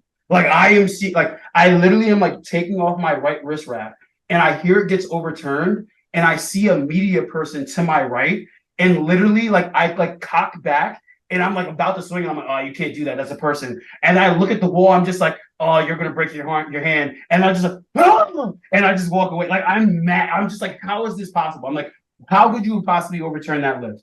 How in the world? And so then we finally get an answer as to why it got overturned. Like the only straight answer we ever got, like up until this point, for any of the lifts, right? Because I got like reds in the middle for squats, and we couldn't even get an answer, right? And the reason why my second got overturned, they said, was not because I didn't lock out the bench. They said that my elbows were never locked out from the start. And so now I'm looking sideways, and I'm just like, so how do I get a start command if I'm not in the right position to start? That's literally like that's literally starting with soft knees on squat, and you telling me to squat, and then I come back and you're like, oh, you get soft knees. Like you tell me to re-rack. Like that's a part of the game. If I'm not in the position to start, you don't give me the start command. Like that is simple. So you screwed me. Like now I feel like I'm getting G'd. Like elbows locked out or not, make the debate, whatever the case may be. My only gripe with it is tell me to re-rack. Tell me my elbows are soft. Don't give me the start command. If I'm not in a position to start, you can't start me. Like, period. Like it seems simple to me. And so now I'm like, I'm getting hoed. I'm getting hoed out here. Like I am mad. Like I am in the back. I am fuming in the back now. Like I'm mad. And so like they're just like, you don't just do whatever you can, just like super exaggerated, like turn your elbows this way so it looks better. This, like they're telling all these like little like nuanced cues and things to like make things look better. And I'm just not hearing anything. I'm just mad because I feel like I'm getting hoed right now. And so I remember coming out and I'm looking at the scoreboard, and I don't know kilos like that, but I know that anything under 200 kilos for third attempt on bench was not what the plan was. And now I'm super mad because I'm like, now I'm getting G'd out of kilos. They don't want to go up because we can't afford to like only go 1 for 3 on bench. And so if we go 205 and for some reason I miss, now we're in a really now it's bad. like you can't be what 3 for 6 going into deadlifts and think that it's like you're coming out with a W. So I understand why they did it, but now I'm even more mad because I'm like, damn, like I thought I was good for 205 on the day. Like that was the plan. Like we're taking 205. Like I took 200 for a double in training, like on the illegal rack, pause and all that, Like bench was flying during prep. It was the only thing that was going well. So I'm like, this is the flagship. This is what we're stamping this is what we're stamping the prep on. This is how we're going to do it, right? Never thought I'd be a bench specialist, but today I am. Let's go, right? And so I'm sitting here and I see 195 and now I am mad. Like I'm fuming. And so I get out there and like in my head, I'm like, yeah, play with me if you want to. I'm like looking at the judge, like the corner, I'm like, yeah, play with me. Watch this. Play with me if you want to. So literally my third attempt on bench, and it's hard for me to like actually show it. I'm on Zoom and all that, but literally like I'm locking out like this, and like I'm literally purposely caving my chest in, and like my shoulders are like feel like they're not even on the bench, just to be like, I am locked out. Like, don't play with me this time. and then I put it down, press, it flies up. Like literally, I'm usually out of tune with the crowd. Like I don't hear the crowd. And literally, I remember like distinctly the bench coming up, and everybody was just like, whoa. Like on the speed of the bench. And I'm just like locked out like this. Like Hunchback of Notre Dame. Like Like, let's Superman. go. Like you're a Superman flying. Yeah. And like and I finally and then I finally get the rack command. And I see the white lights and I'm just like, that's what I'm talking about. I was like, you hold me. Like I was so mad. Like bench is when I started losing my composure. I was mad. I was furious. Because I'm just like I don't know. I'm just like, how do you get a start command if you're not ready to start? Like tell me to re-rack. I saw you, I did see just at the corner of my eye, like Nick Manders had some type of technical issue that they made him re-rack. I'm like, so everybody else get a re-rack but me? Like everybody else gets a shot at fixing whatever's going on but me. Like, you know, like that's how I'm feeling in the moment, right? And so we get on the deadlifts, and at this point in time, like the Advil is wearing off. I'm annoyed. I'm like, quite frankly, like I got to deadlifts and I'm like, yo, I'm ready for this meet to be done. Like mentally, like it was the first time mentally, I'm just like, I just want to go home. like, I'm ready for this thing to be done. Like this sucks. Like I'm like, this sucks. And I remember like the Advil starts wearing off. And this is one thing where like if I'm being honest with myself, and I backtrack, I should have done an even better job at is when things don't go your way to that degree, continue to maintain your composure. And I started to lose it a little bit, right? Like my focus, right? Like I was just mad. And like I couldn't have, and there was no outlet for me to actually take it out on. And I couldn't really like, you know, you can't cuss out the judges and like you're done. Like you're screwed. Like you can't. There's nothing. There was nowhere to go. There was nothing to do. And so like I lost composure to a degree there by the time I got to deadlifts that mentally I was drained. Like I physically like no longer wanted to be at the meet. Like that's how I felt to a degree. And the Advil was wearing off. Like I could feel my groin like starting to like tense up and like hurt and pain. Like I was like just like benching and walking. Like I started to feel it. And I'm like, oh, I don't have much in I was like, I don't have much more in me. I was like, I know I don't have much more in me. And I remember Joey coming to what? So are you wearing a horror went 6 for 6 during this whole thing? That I don't know. I'm assuming that everybody's having a great day but me. Like this is how like out of it I have the only thing I knew is that Jones had a bad squat day. To my knowledge, everybody is going 9 for 9 minus Jones. He went 5 for 6 at that point in time. Like everybody's having a great day but me. Like that's how I see it, because also again in my mind I'm like I genuinely believe I go 9 for 9. I have a perfect day. You can't beat me, period. I don't care what day you had. Like, that's the belief I had. I believed that I was strong enough to do that. But you miss a squat, you miss a bench, that's a different day, right? And so in my mind, like, I'm like, damn, like I'm probably already in second or something. Everybody's on my ass right now. Like, I think I have no lead. I'm already losing. I was like, I got to pull 800 to win now. Like, I can't do that yet. And that's just how I compete. I just like what everybody else doesn't like. I can't change their attempts. Like I can't change their lifts. So me watching you and seeing if you did it or not, or knowing where you at, really has it does me no justice, right? It gives me nothing. My coaches know they're going to put on the number that they think I need to win. Cool. I'm not going to argue with them about the chips and all that. I don't know enough about it. I don't care enough about it. Like just tell me what to do to lift to win.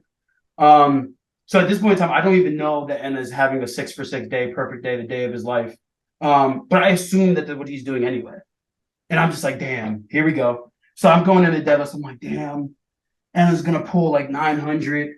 Jerns is probably already like blowing up something. Like he probably like he had a great bench day, and now like I didn't even get the bench, and I lost the kilos there. I'm like, I'm just assuming the worst. I'm like, everybody's having a great day but me.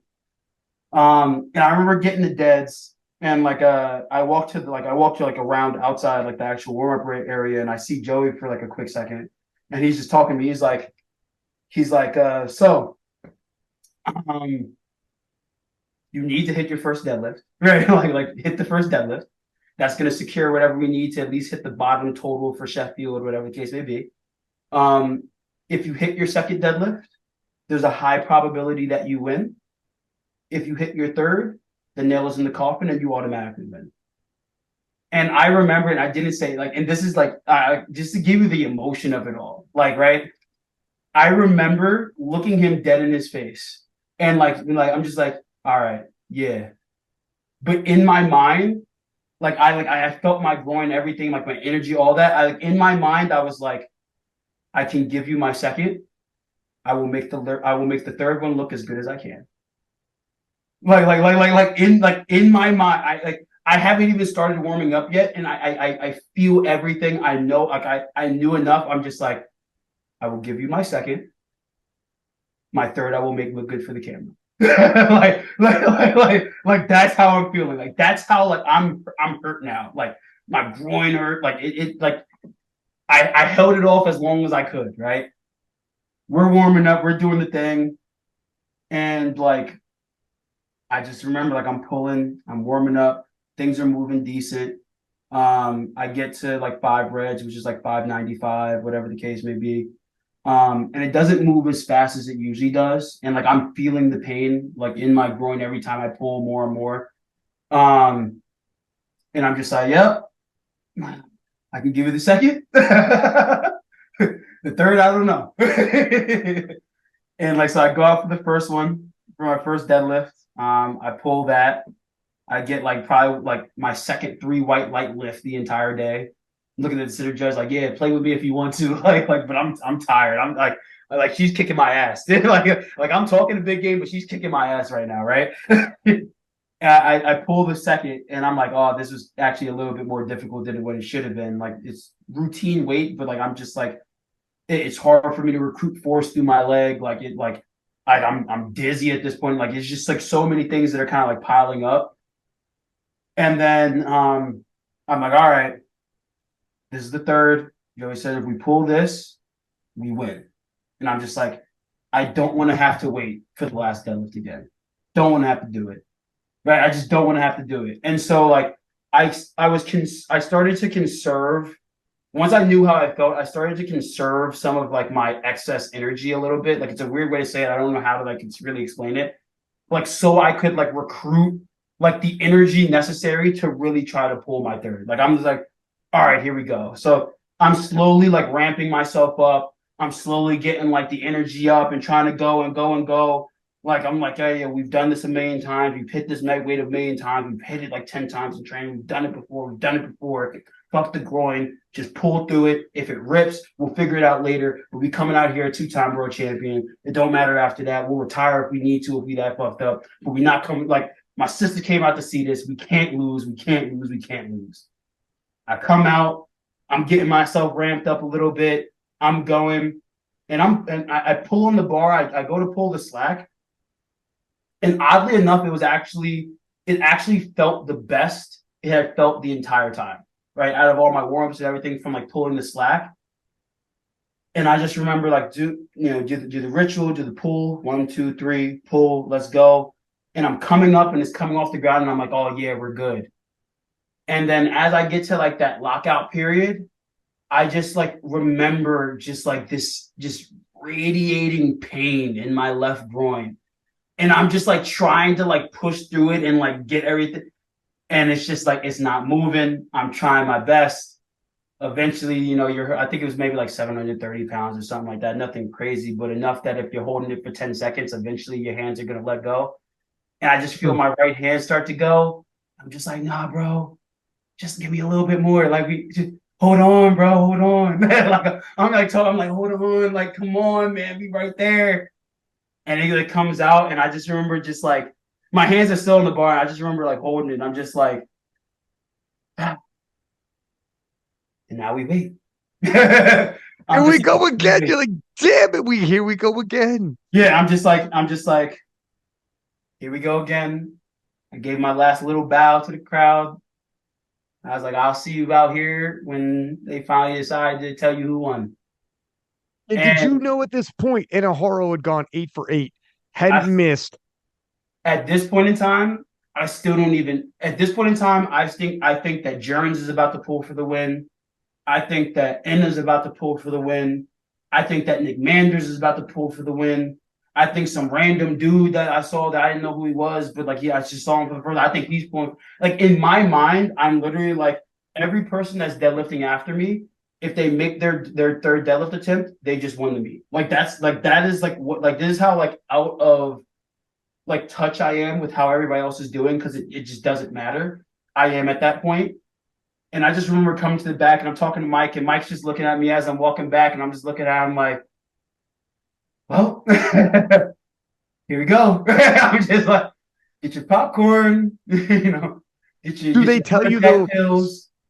So once you go back there, do they tell you, okay, Nick is pulling, but he's going to pull for bronze, and Ahur's pulling? Did they tell you afterwards, like, here's where we're at? Because you didn't know where you were at, but did they tell you at some point as the lifters are coming out, you're like, okay, Jerns is out, Nick is in, but he ain't pulling for you. And as you see them coming up, you're kind of like getting caught up on things because you weren't paying attention until, of course, the ultimate climax. Yeah. The Miracle Man hits the platform. You're like, oh my God. So, Of course. Yeah. So I walked to the back. And like oddly, and I'll answer your question, but like just like so everybody can actually like feel the emotion, like what's actually going on, like the real kind of like raw point of view of it. Oddly, I'm sitting there, and like there was like again this weird calmness about it, like a very very weird calmness about it. I'm just like, you want to know what? I gave everything I had. It is what it is. Some of the calls didn't go my way. I'll complain about it later. That's sports. I can still win, but if I lose, hey, if you go 6 for 9 at a powerlifting meet on the international stage, there's not many times you can say you walked out a winner, right? It just is what it is. Like I literally, like it was the weirdest thing. I remember like my Yash, he was looking at me. He's like, "Yo, just leave the room. Like we'll let you know what happened. Like don't even put yourself through the anxiety of watching the whole thing through." I'm just like, no, I'm just gonna watch it. Like it is what it is. We here. And at that point in time, that's when I started getting caught up, right? Mike told me, he's like, yeah, Jerns is out. He just had a really bad day. He's not pulling for it. He's like, nobody else is pulling for it. He's like, Nick, he's pulling, but he's pulling for the podium, whatever. And then they're like, he's gonna pull for the win. And I'm like, all right, like cool. And at this point in time, I still don't know that he went 8 for 8. Right. This is the first time I'm actually looking at the scoreboard, and I'm seeing a lot of reds all over the place. So I'm like, oh, maybe he missed a couple of lifts and he got pulled like 850, 870 or something again. Like maybe we made it a little bit more difficult. Like I finally found out what my total was for the day. I didn't even know what my total was until that moment. Right. I'm like, okay, 815. It's a little bit more than last time. Like, maybe he's got pulled a little more this time. And I remember looking at Mike, and I'm just like, yo, again, I still don't even know the Anna went 8 for 8. I'm just like, yo, how much Anna got to pull for the dub this time? And I just remember him picking up his phone. He does the calculations, and like I knew something was wrong when he looked at it, and he just sighed. Like that breath of just like he just let it out. He didn't even say anything, and he like, turned his phone to me, and I think it said like 834 or something like that, like 834 divided by 2.2. So I guess what was it, like 380 that he tried to pull? 380.5. Yeah, exactly. It's less than last time. Yeah, 5 kilos less. Exactly. So so he showed me that, and I knew for a fact it was less than last time because I was like, it was like 850 last time, and I'm like, oh damn, it's less. I was like, oh damn it. I was like, oh damn, we didn't even make him work for this one. I'm like, damn. I'm like, all right, well, here we go. Yeah. And so at this point in time, I'm just like, there's a chance that he misses it, but I respect Enna's deadlift enough to say that if I had to bet, I will bet on him, right? I will bet on him hitting 850. Like my expectation of Enna is like he's going for 870, 900 at this point in time. Like that's the amount of respect I have for his deadlift, right? And that was even before, even last year. I knew of him. It's hard for you to quantify something that you've never seen, but I knew that he had something monstrous. I didn't know how monstrous was. But like at this point in time, I'm like, I think he's got 870 in him. I think he's got 900 in him if he really needs to and digs deep, right? And then so I'm looking on the live stream. I'm just like, all right, bro, we meet again. And like he sets up, he's doing the thing. I can hear the crowd rocking from the stands because it's like, hey, like who doesn't want to see something come down from the last deadlift? And like he starts to pull. And again, this entire time, I'm telling you, it was a weird thing. Like I was just so calm. Like last year, like dude, like I was a mess. I'm like, damn, how could I did this? Like I was gasping for air. I'm like so upset with myself. I'm like running through everything I did wrong. Like I'm mad. I'm just like, we flew out all here to get second. Like this sucks. Blah blah blah. And like I was just literally looking at the screen, like just like emotionally like detached from it all, just so calm. And literally like I watch it and immediately I just see his entire deadlift just unravel before our eyes. Like it wasn't even close. Like it just unraveled from the start. And I just remember looking at the screen. I was like, all right. I remember turning around, walking out of the warm-up room, and immediately just screaming at the top of my lungs, just like bloody murder, just like, ah!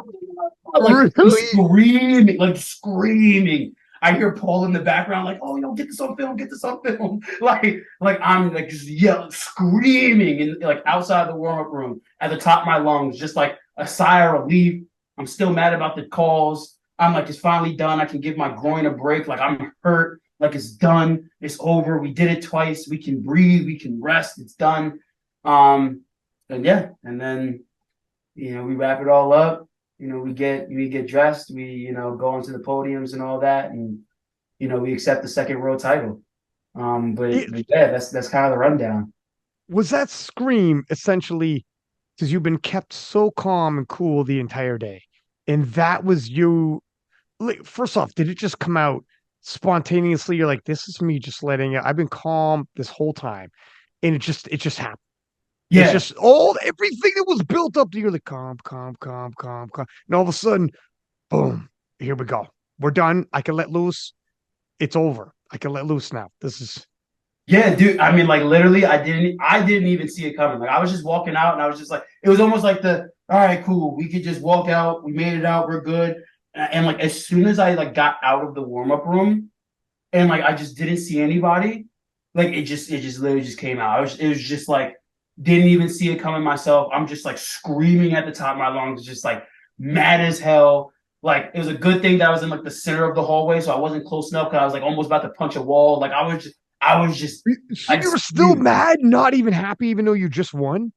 Or like was it so both? I'm Was it like everything? It it was was just it was just all the emotions. Like I'm happy that we won because I'm like when you get here, the job is to win. And like going into this, I knew still had the potential to have a great rock star day. I had the potential to have a shit day. I didn't know what I was gonna get, right? So I was already okay with that. Like I remember winning. I remember like the emotion of just being mad that I let the same thing happen twice. Like even though like I feel like I got G'd, I'm like, it doesn't matter. You are good enough that even if you feel like the refs are against you, you're good enough to just make it so undeniable that it's just not even close. Like I told myself I wasn't gonna let this happen again. It happened again. I had to wait to the last deadlift. I was mad as hell. It was the emotion like my sister was in the stands this time around, and her birthday was like 3 days before that. So I'm just like, all right, cool. Like she got to see her brother win a world championship. It's pretty much her birthday, so that's cool. So I'm relieved that my little sister didn't fly across the world to go see me catch an L, even though a silver medal on the world stage and that. But it's just like so. And I'll get to this later. Like and there's also just like I like to have this feeling like it's gotten to the point where winning is not enough anymore. You know, it's almost like how you do it is just as important as winning.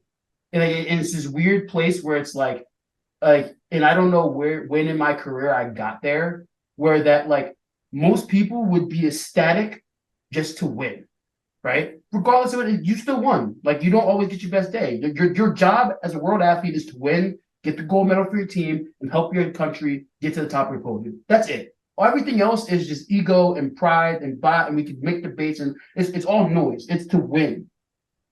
And like it's just a weird feeling where it's just like winning just isn't enough anymore, right? It's how you do it, it's the way that it's done, it's all that. It was just all those different just mix of emotions. I was tired. I could finally like let out all like the draining emotion that I had, like just throughout the prep of the up and the down and the up and the down. I'm just like, I don't know if I'm gonna make it. I don't know. Today might be the day. Shit, my groin might rip this time. I might not even make it. Here we go. And it was just all of that. Like I didn't even see it coming. I was just screaming at the top of my lungs, like in the back, like just like by myself. And like yeah, it was finally done. When you go out there, you're on the podium, you get the gold medal again. Your sister's there, obviously, like friends, family watching back home. All the millions of people are going to watch it on Eurosport, etc. Does it kick in then at that point? I am back for back to back world champion. I defended. You defended, and now you're going back to Sheffield. Um, at what point does the relief kick in? It starts kicking in because I remember talking to you afterwards at the hotel where it's like, you did it, man. You Yeah, back to back. We ended up taking pictures on the podium together and everything, and it's yeah, like we got the win. yeah, You're gonna get you'll have another opportunity. Sheffield, you did phenomenally last time. yeah. You could light up Sheffield again. We're gonna talk about if you can bring an opponent, who that'll be, etc. But what did you feel like when you're on the podium and then afterwards talking to everybody? Did you start feeling better about it? Yeah. When I got on the podium, by the time I got out for the award ceremony, I had already felt better. Like I was cool and I was content with the outcome. I was on the podium, and again, I always like have this emotion about it. Like getting on the podium and like hearing your national anthem play. And again, like having family, friends physically there, and also just watching around the world. My phone's blowing up at this point in time. I just remember like just this like feeling of relief and this like also the feeling of pride of like you did it. Like you did it, you defended the title back to back. But I think the thing that I was most proud of was the fact that like I genuinely going into this meet did not even know if my body was going to hold up, right? And like the entire prep, it was one of those like looking yourself in the mirror and just saying, I think that you're good enough to do it, regardless of the circumstances, right? Like you're going to defend your title, one leg and all, and for some reason, I just know that you can, like, you are going to do it, Delaney, if you give everything. If you don't, somebody will take it. If you do give everything, I don't know how it's going to turn out. I don't know if it's an 850 day or 799 day, but it's going to be enough to win.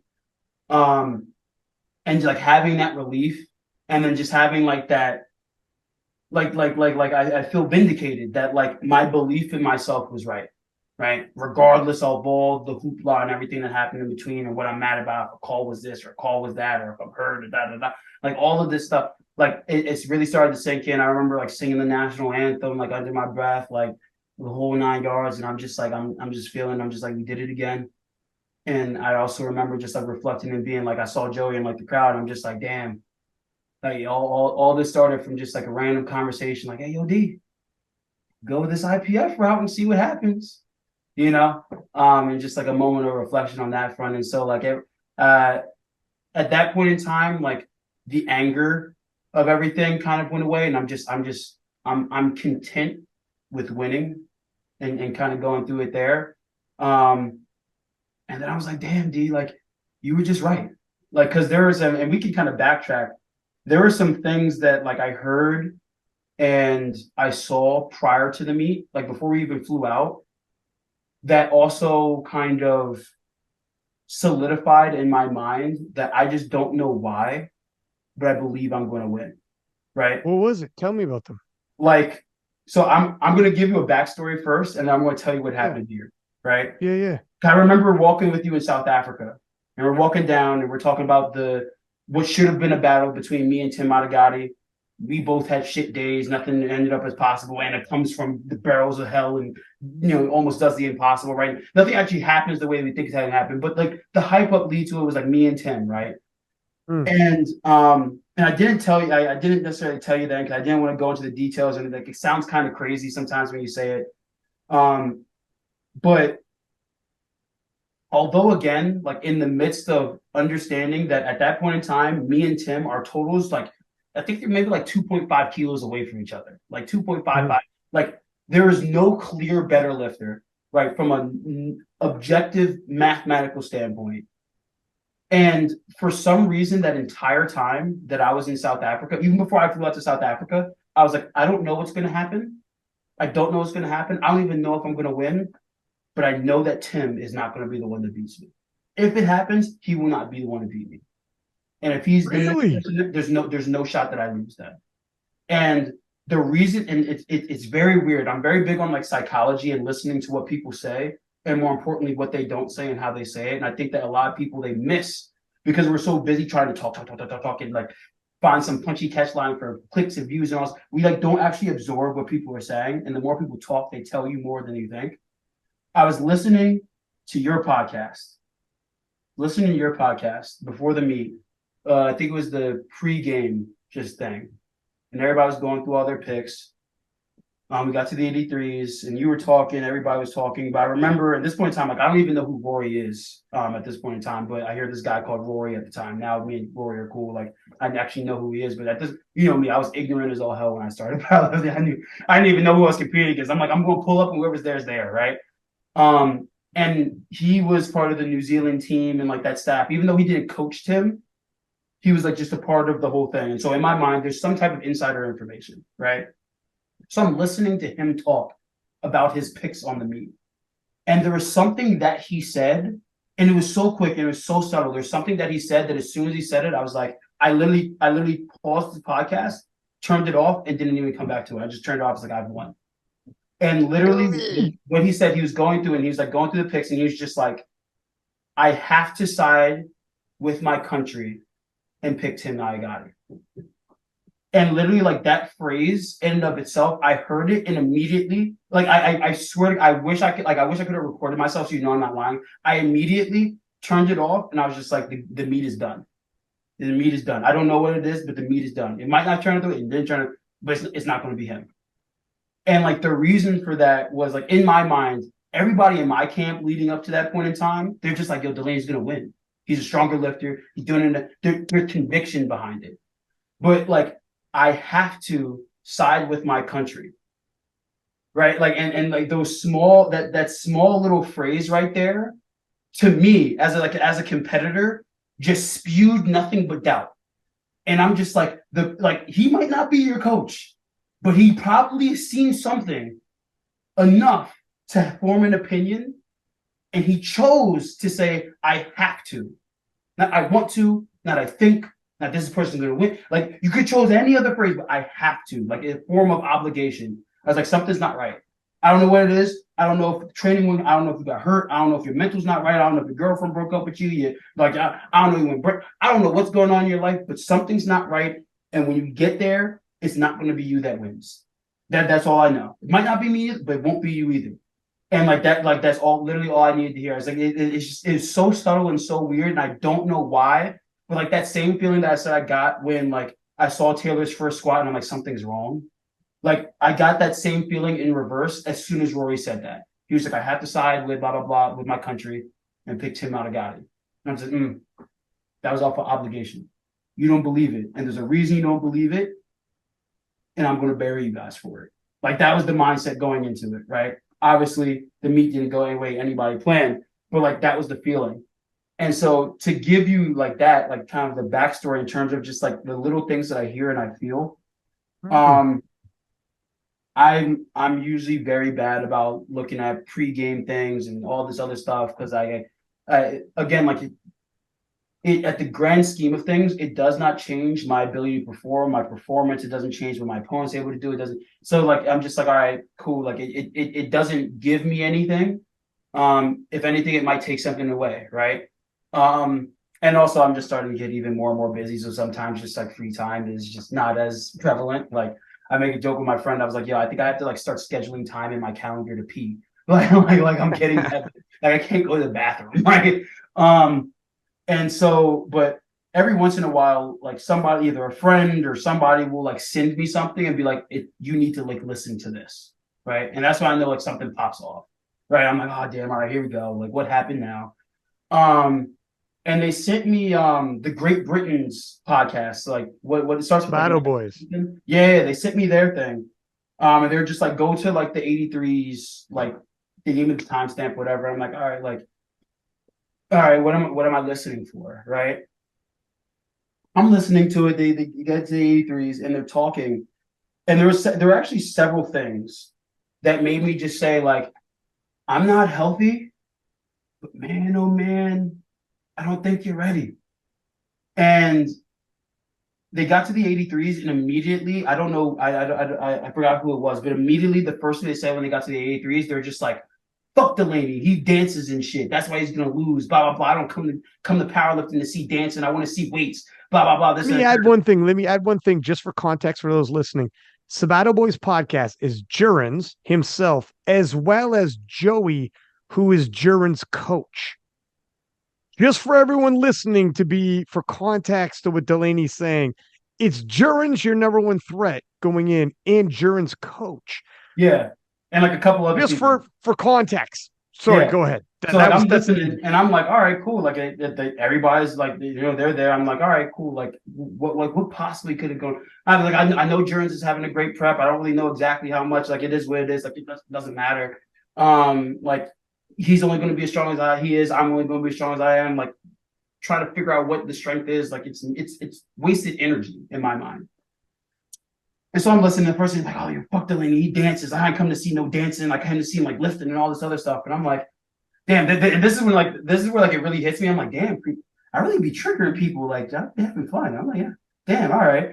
I'm like, all right, cool. And so like they're going on and on. And for like 5 minutes, like half of the 83 like pregame like selection is just like fuck Delaney because he's dancing and shit and like all this other stuff. So I'm like, all right, cool, all right, whatever. It is what it is. But the couple of things that like really stood out to me is that was the only thing that they said about me the entire time. Right? Like not, oh, his squat doesn't look on point. He usually squats high. His bench isn't strong. His deadlift is, unreliable. He does like it had nothing. It literally had nothing. The prediction had nothing to do with lifting. And so I'm like, okay.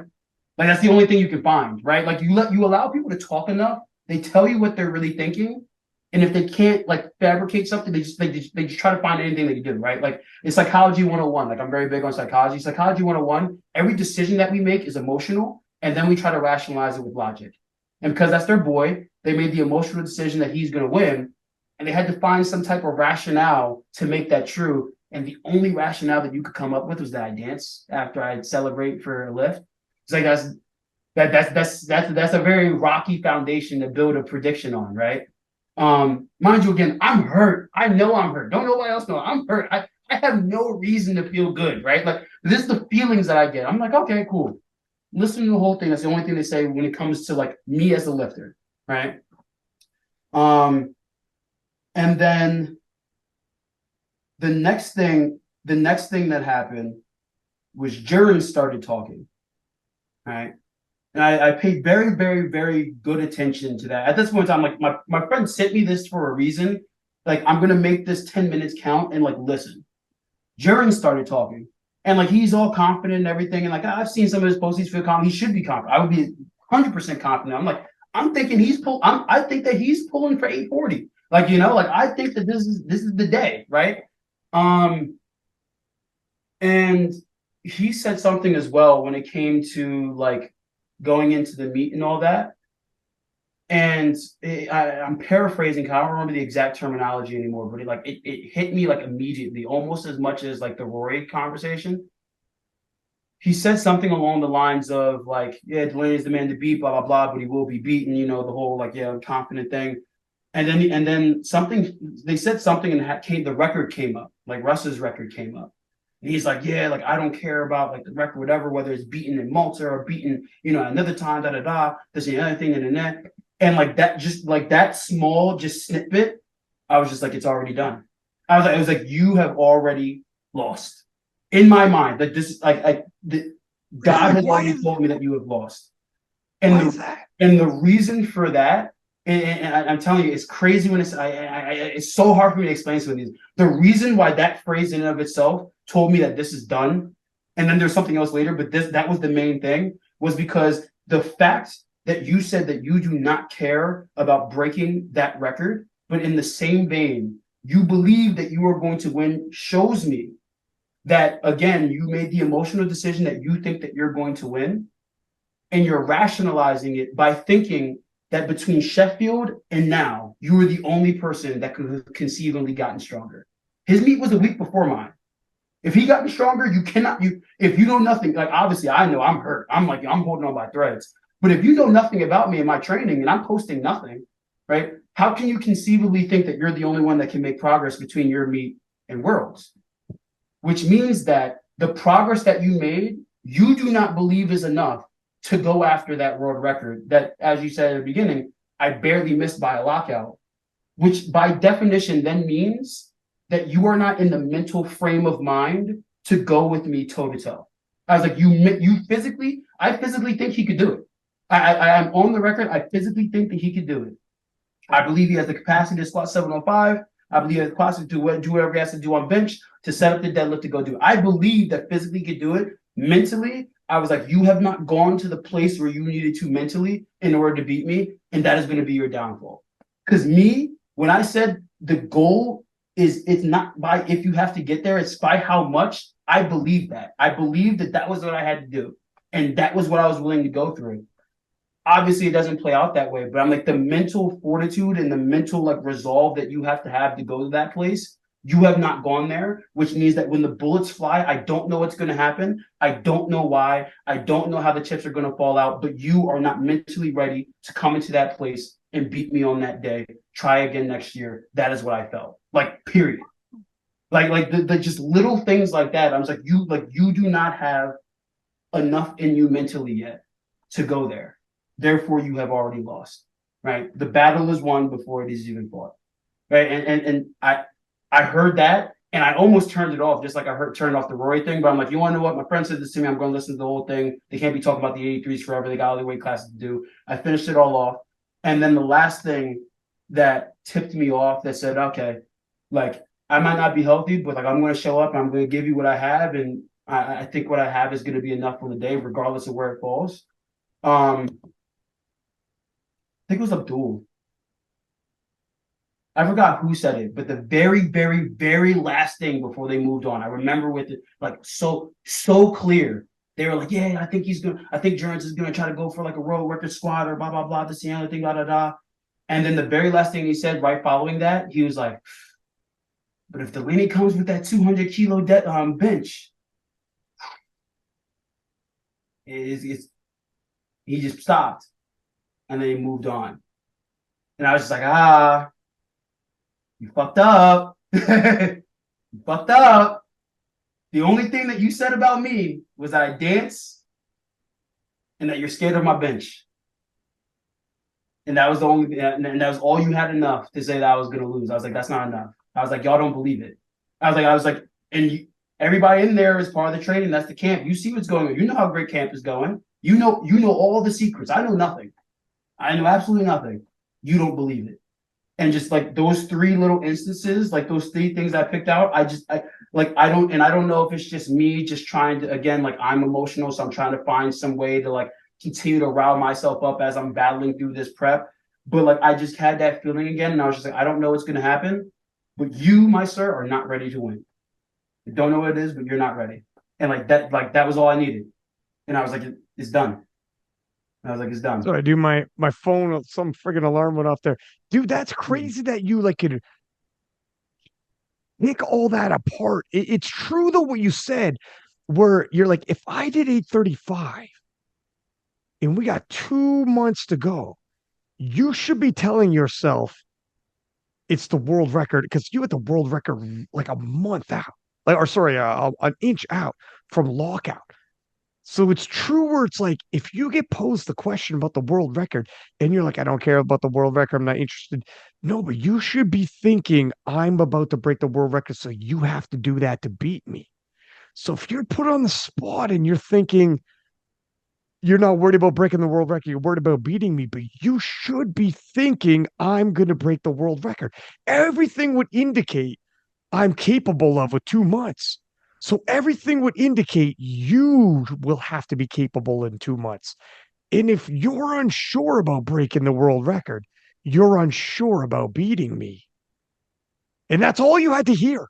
That's all I had to hear, man. It's true when you think about it. It's like, no, but you should be more or less looking at it like that. And you were like, huh, because you're thinking to yourself, if I was in your shoes and it was you who did 835 and had the world record an inch away from being locked out with your last deadlift, I would be telling myself, I probably got to break the world record to beat this guy because he's probably breaking the world record. Absolutely. They're synonymous with each other. It's the same thing. Winning in the record, are like, it's synonymous. It's no longer about the record. It's like, what do I have to do to win? It's how much. It's just a formality at that point, in my mind, right? Assuming everything goes well, because at the world level, you have to assume that everybody's going to have a good day. You prepare for the great day, but if you get the worst, you adapt, right? And so yes, it's little things like that I listen a lot to competitors in life in general. Like it helps me become a better communicator and like listen to people more and understand them on a deeper level.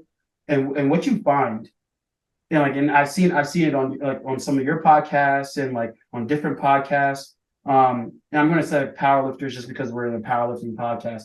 A lot of powerlifters, the longer and longer you let them talk about a topic or something or anything, you find that the underlying thought process to what they say does not actually flow through everything that comes out of their mouth.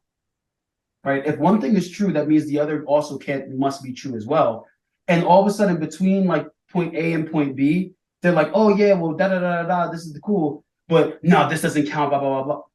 But if you believe that this is true, then that also must mean that it's true. And so you find those, and if you listen to the like look for the through line between people's thoughts, that's when you find where the resolve actually is, right? Mm.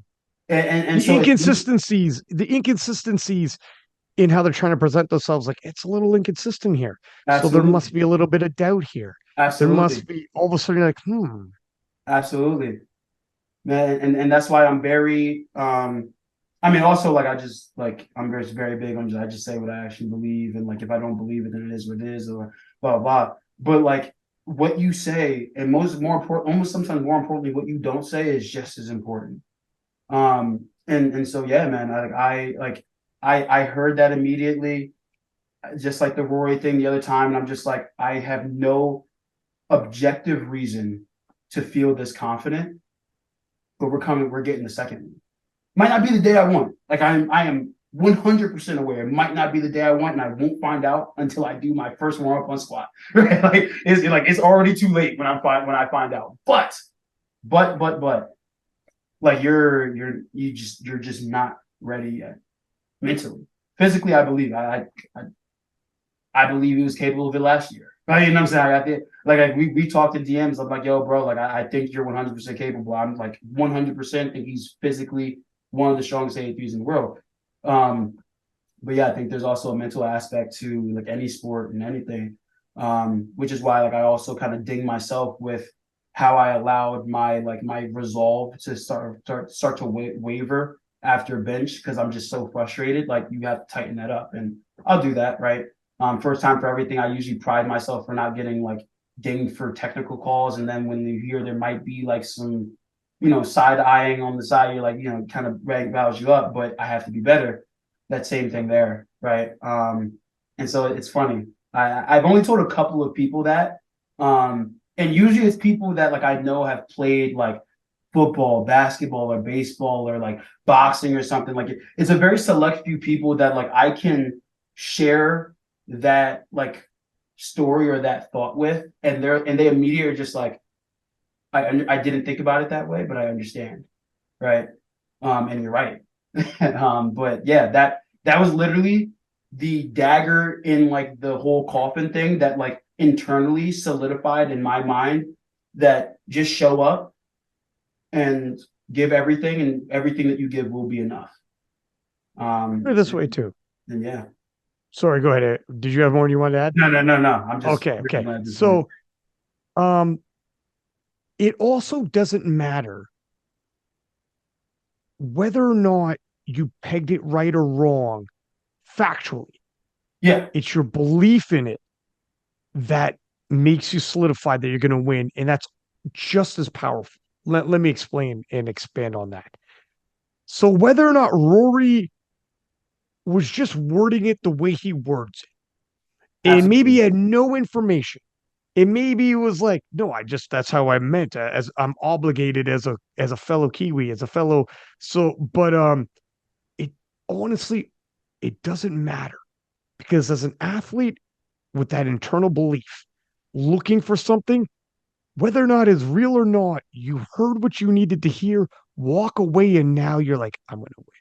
It's like Muhammad Ali would do this to opponents, and he would say like, it didn't matter if I actually found weakness in him that he's scared or not. It just mattered that I found what I thought I needed to find, so I walk in there confident I'm going to win.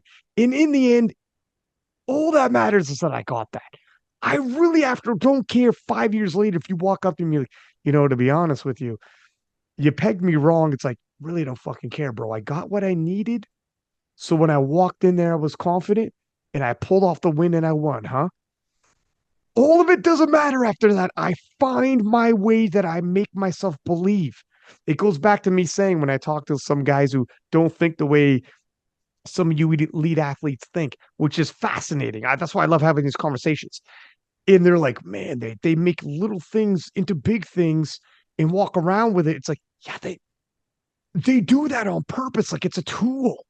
It's like it's how it's needed. It's stuff that you won't necessarily know. You won't necessarily get. But that's how Delaney relieved all pressure off himself, walked in there and said, I'm going to win. Don't worry. As if it was written by the powerlifting gods came down already. I already know I got what I need. It's a skill. And it's like I don't know. Yeah. So even if Jurgens or Rory listen to this and be like, oh, come on, you overlooked into it, be like, whatever, man. I got what I wanted. I got Yeah. what I wanted, kid. The, Just know that I'll always get what I want because I'm looking for it. You know yeah. what I mean? I'm looking for it. Yeah, man, it's mind games. If it's mind games to your opponent or it's mind games just all in your own head, as long as you come out the other side, it doesn't matter. Yeah. It in the end. Yeah, dude. I mean, that's why I said I'm like objectively, no reason to feel that way, right? And I'm aware enough to, but also like I said, I'm just like when you know that you've worked hard enough, it gives you that confidence. That there's also that confidence of like hearing what people say or even hearing what you want to hear people to say. That comes into play with that, and I think there's always different facets or instances where like those same type of scenarios like rear their head, right? A couple of scenarios, like one, like I'll take myself out the equation. The 2021 Raw Nationals, I knew that Russ was gonna have a fucking killer meet before it even happened. The second that Johnny Candido put that Instagram post on his bio or whatever and said that Sean was gonna beat Russ, I remember opening it up and just closing my phone like, God damn it. Why did you amp this man up? Because immediately I knew how I would feel if somebody did that to me. I would literally have it screenshotted on my phone. It'd be my screensaver. And I'd be looking at it for months, and I would be training like an absolute demon. I was like, he did not need any more fire. And I talked to Russ after. He's like, yeah, bro, like that fired me up. He's like, I had it posted up in walls, like all this stuff, like little stuff like that carries you through a meet, through those bad times, through those times where you're like, yo, I don't want to stick to my diet. I don't want to go to sleep. I don't want to do sets of 8. I don't want to do that. I don't, no. But then that compounds over time. Another good day, over another good day, on another good day, on another good day. When somebody else has good day, bad, good day, bad, good day, bad, good day. Like, and you stack that, and now it's quantifiable to the amount of work that you put in, and now you are ahead. And so like little stuff like that. I mean, shoot, I'll tell you what, like now that it's all like kind of said and done on that front, like to a degree, I felt the same way post everything happening about the whole like Sean Jin situation, right? It's just like you take those little things, you see, I absolutely understand. And it's something that you look at every single day, and it's just like, do you want to allow that to stand? Right? If you do, cower down, let it go. But if you're not, you need to correct this yourself. And you're the only one that can correct this. And it just fuels you through a prep day in and day out, again and again and again and again and again. And that's why I say the key to like powerlifting, especially as young as the sport is, it's just like, who has the stamina to do this every day? This shit is boring. There's no secret sauce to it. I'm starting to like coach now and all this other stuff. And the biggest struggle that I have is conveying this point to my athletes, because a lot of them are younger, and so like they see me, or they see Russ, or they see Taylor, or they see Gavin, or they see Enna, or they see Jurgens, and they see like the flash and the happiness and the Sheffield and the this and the that, and they think everything is this, and they think there's just some like secret sauce to it. And they see somebody online talking about, well, if you turn your pinky finger slightly more to the right, then your hook grip is going to be better. Then for 5% more on your deadlift, and they think there's some like secret sauce. And I'm just like, sometimes you can't outsmart everything. You just have to be powerful. And you just have to do it again and again and again and again, a day in and day in and day in and day in and day in and day out. And I promise you, if you do it 365 days of the year, 90% of the competitors are only doing it 190, and you just beat them.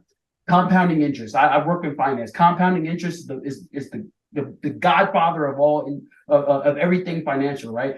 So the same thing happens with lifting. And so like little things like that, although to your point, we all could have just been being over emotional about it, and like, oh yeah, like that's just how Rory talks, because that's how New Zealanders talk. Like the Jurgens and the guys, they were just saying that because that's just how they express whatever. But that also doesn't matter to a degree. It's also, okay, did that give you the opponent the fuel they needed to complete what they needed to do, and to come in the right mind frame to do whatever they needed to do. And so I believe that the mental is just as powerful as the body. I believe that and I'm not like super like one of those like spiritual people that are into like crystals and all this other stuff and blah blah blah, but I do believe in some form of like energy. And I do truly believe that at a certain point you can bring yourself to a degree, to a feeling, to an emotion, to a mind state where like just off of sheer will you can make things happen. Like I think there have been so many instances in my life where I'm just like, I'm losing, like whether it's in life, whether it's in the sport, whether it's this, and just off of just sheer will, like the mountains just open, the Himalayas, just, the Red Sea just parts, right? And I believe that like you can do that. You can bring yourself to that degree where you can literally repurpose the energy around you to make it do what you want it to do and to create the scenarios that you want. But I think that also comes with the right level of training, the right level of consistency, truly believing in yourself. And you can only truly believe in yourself if you've actually put forth the effort that you know is needed in order to get there. And I think that that's why a lot of people, like, they think that there's some secret sauce, where if there is a secret sauce, I think that's what it is, right? I think that if you do enough, you get to that point where off of will, like literally off of your will, you can make things happen, regardless of what science, anything says. Like you hear like stories of like 140-pound women lifting cars off their children. Like they're not strong enough to do that. Off their will, they said my baby has to live, right? And so like I just believe that. And it's hard to explain, it's hard to put into words, it's hard to actually allow people to feel that with not. And like that's the hardest thing that I think, just like as a person in general, just like a life kind of thing, if somebody asks for advice, but also just like keeping it more narrowed down to powerlifting, since we're talking about powerlifting, is the hardest thing to give to somebody and allow them to truly feel it and understand. It's just like that is the secret sauce, right? Don't overthink it. Just stop asking questions. Just do it. Trust that your technique, your form, your guidance, your coaches are pushing you in the right direction, and just go 1,000 miles per hour. Just go 1,000 miles per hour. And even if you're doing the wrong thing, off of will, you can make things happen. Off of just will, you can make it happen because you put in the effort. I'll stop rambling now. That was just my thing. Okay, no, dude. First off, you're firing me right the fuck up. I'm probably gonna come back to this podcast and pop it in, but I need to get rallied up. No, I'm jumping in on this. I saw this is years ago. A buddy of mine was talking about a documentary he watched. My friend, hardcore atheist, and the person who made the documentary atheist. The Okay. reason why I say that, the reason why I say that, they're studying athletes who have faith and don't have faith, and like our religious faith. And the Mhm. reason why they wanted to know about and this you, it, I'll double it back. This point isn't going to be about faith, Yeah. but it's more faith in a religious sense, anyways. Hmm. But it's more when all science, when I mean they went to extreme athletes where you could test the science of it, but when all science broke down and there was no reason to believe, those who had faith would find that second gear when their body should have fatigued, when everything should have been drained, when the mind should have been shutting down because you're overly fatigued. And how did you see that play in that game? How did you keep running when your body should have been fatigued? How did you answer the call for the bell for that round when you had been dropped 3 times? And all the different athletes from all the different sports. And the guy said, it's not about if you're actually, you know, religious or not religious or not religious. It's all about, did you fucking believe all in? You're in belief. And in that, with that belief that you found when you listen to podcasts, that you everything, like you go all in. And when it's time and you get chin checked, like the Mike Tyson, everyone's got to play when they get hit. When Hmm. you were all in like that and you get hit, you just are like, nah, I'm still gonna win. It's that surreal when you said you were there at the competitions, like I was calm though. For some reason, I just felt like I was gonna win. No matter what. It's very difficult to shake somebody like that. And it's difficult to find that. Everyone gets chin checked, but the Everything. person who like honestly believes like this is mine, it's mine, and it's not your day. It's not your day. Come back next year. Like you said, the quote you gave, it's not going to be your day. Come back next year, try again. That's powerful, man. Very difficult to shake somebody off that. And sometimes when you have that belief, that'll help you do 365 days a year. And that'll help you do 6 hours a day. But if you are not sure you're going to win, you're like, I don't want to do 365 days a year, 6 hours a day if I'm not going to win because it's for nothing. Guarantee me. But you won't get guaranteed. Well, I don't know if I want to do all that if I'm still going to lose. Well, then you don't know if you want to do all Absolutely, man. Absolutely. Like I firmly believe it. Shoot, I mean, like I remember the very first podcast when I told you my story. I'm like, I shouldn't even be here, right? Like I was lifeless on a gurney in a coma for a week, and the only person in the entire hotel in the entire hospital that was like, he's gonna wake up was my little sister. Didn't even waver. She's like, he's all right. He's in one that. piece. Really? Literally, she doctors are telling like, oh yeah, like this is where like this is how we feed him. This is how he goes to the bathroom. This is like the tube that keeps his heart going. Like this is all this other stuff. Literally, my little sister, 5 years old, brother coma, lifeless. Everybody's like, go get the casket. He's done. She's like, let me see his legs. Moves they open the blanket. You see the legs. They put it down. She's like, that's it. She's like, yeah, he's gonna be okay. What? Flat like What did that. she see? Flat like that. She's just like she like and to she doesn't even know. Like she's 5. She doesn't like truly remember it. But like my parents were there when the whole thing happened. They were like retelling the story, and she was just like, she's okay. And like in her mind, she's just like, I have literally seen my brother run, jump, do everything. As long as he is in one piece, you can't. Everything's gonna be fine. And I woke up, right? And it's just like little things like that. It's just like, well, there's a 1% chance I wake up. And I woke up, right? Mm. And I think like even things like those carry me through times where I think things are hard, right?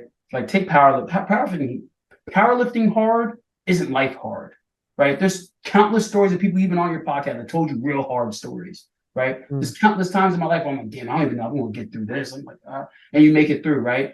Like, but that's what gets you through any hardship that you have in life, any type of like, like deterrent, any type of thing that pulls you back. It's just like I look at myself and I'm just like, if something goes wrong, like I remember that there was a time where I was dead ass a day from being homeless. Like I was a day from being like literally on the street homeless, and I'm just like, yep, I don't know how I'm going to do it, but I'm going to figure this You, out. I'm you going to were almost make it homeless. happen. Yeah, swear to God, it was like one the first year I was in New York, like something happened. The person that I was renting the house from, I was renting a room in a house. The person I was renting the room from couldn't afford their rent for the house, so they were getting evicted. Literally, I woke up one day and they're like, "You have 2 weeks to get out." And that week I was flying to Texas for a conference. I had just started in the financial services industry, so I was making no money. I just started, like I had no clients yet, right? Like so, I had 2 weeks to find a new apartment, pretty much fresh out of college, really not much money saved in a career that wasn't paying me at first. So I still had a part-time job. Couldn't find a place in that 2 weeks. I was literally moving I was literally moving my mattress out of the home at that point in time, and literally had all of my stuff in this big ass storage unit. That was a 24-hour storage unit that I found that I was literally going to sleep in until I found a new spot. The lady pulls up to the house at the same time that I'm pulling out the mattress, and she's like, "Oh, did you find a place to live yet?" And I was like, "No, but I'll figure it out." She's like, "Well, I officially get kicked out in 4 days. So if you want to stay for 4 more days and pay me for that, you can stay and hopefully find something in." And within those 4 days, I remember I was still working at CVS at the time. So I'd work in the office from like 9 to 5. I'd then go to CVS on like some days, depending on the schedule, from pretty much like 7 to like midnight or 7 to 1 in the morning because of the 24-hour store. I was in the store the very next day complaining to one of my coworkers, like, "Yo, I'm stressed. I don't know what I'm going to do, but we're going to figure it out." I'm emailing people day in and day out. I actually got a juxed out of like a $3,000 security deposit because the apartment was What? like this whole the whole thing before that. So I was like really stressed. Um, and I remember across the room, across the aisle, there was a lady that said she had a very similar situation that happened to her years ago, and that there was this like niche real estate type of like company brokerage type of thing that could find something like for that like that kind of fit. Um, and literally, I got the email to that thing. I emailed the place. Within 2 days, I found an apartment that I could like that was just good enough to live in. Boom, get the money, moved in just in time. Like literally, like little stuff like that. But like you just believe like that's not hard, right? In the grand scheme of things, it's like there's so many different type of pieces and all these different things that are going on in the world. But it's like when you put that up against you are in a coma, you have a 1% chance to ever wake up. Like I will take that 10 times, like every single time. Like if you got through that, what in your mind makes you think that you can't get through there? Like that's what I like. That's how I see things. Whenever something gets hard, I'm just like, I literally had less than 1% chance to wake up. Any odd that you give me is in my favor. I'm 1%. Everything else is in my favor, and so I will move accordingly. And when you truly believe that and you move accordingly, again, there's a belief system to it, and there's like the spiritual piece to all that. But that belief in yourself forces you to do things that most people won't. Most people like we're scared to stand out. We're scared to try hard. We're scared to show this. We're scared to show interest. We're scared to start this new hobby because we won't be good immediately. Then we're scared to do that. So we always pull our punches. We never give full effort. We always kind of leave something in reserve so we can say, I didn't really try that hard. We always leave something left. But if you give everything, that's the only time you get like sometimes you either have to give everything or you get nothing. If you give everything, you get something. If you give 90%, you get nothing. That's sometimes how the world works. And so that belief from a more objective standpoint, yeah, maybe you have no reason to believe that, but because you believe that you did every single thing that you need to do in order to make that 1% possible, right? And I believe that. And that's how I live a majority of my life. And I can think of countless times where like I literally should have no reason to either be in this room or do this or do that or be in the position that I am. And literally it's just happenstance that I happen to wake up at this time. I happen to go that one more meeting. I happen to go that one more networking event that connected me with the person, that connected me with him, that brought me to this new. It just happens. And I believe that for powerlifting, I believe that for life. Like to your point, like sometimes you just need something to believe in to hold your resolve enough to just go a little bit farther than everybody else, because I find this so often in life. Everybody, everybody always pulls their punches. Nobody actually gives full effort. They don't know what full effort feels like, right?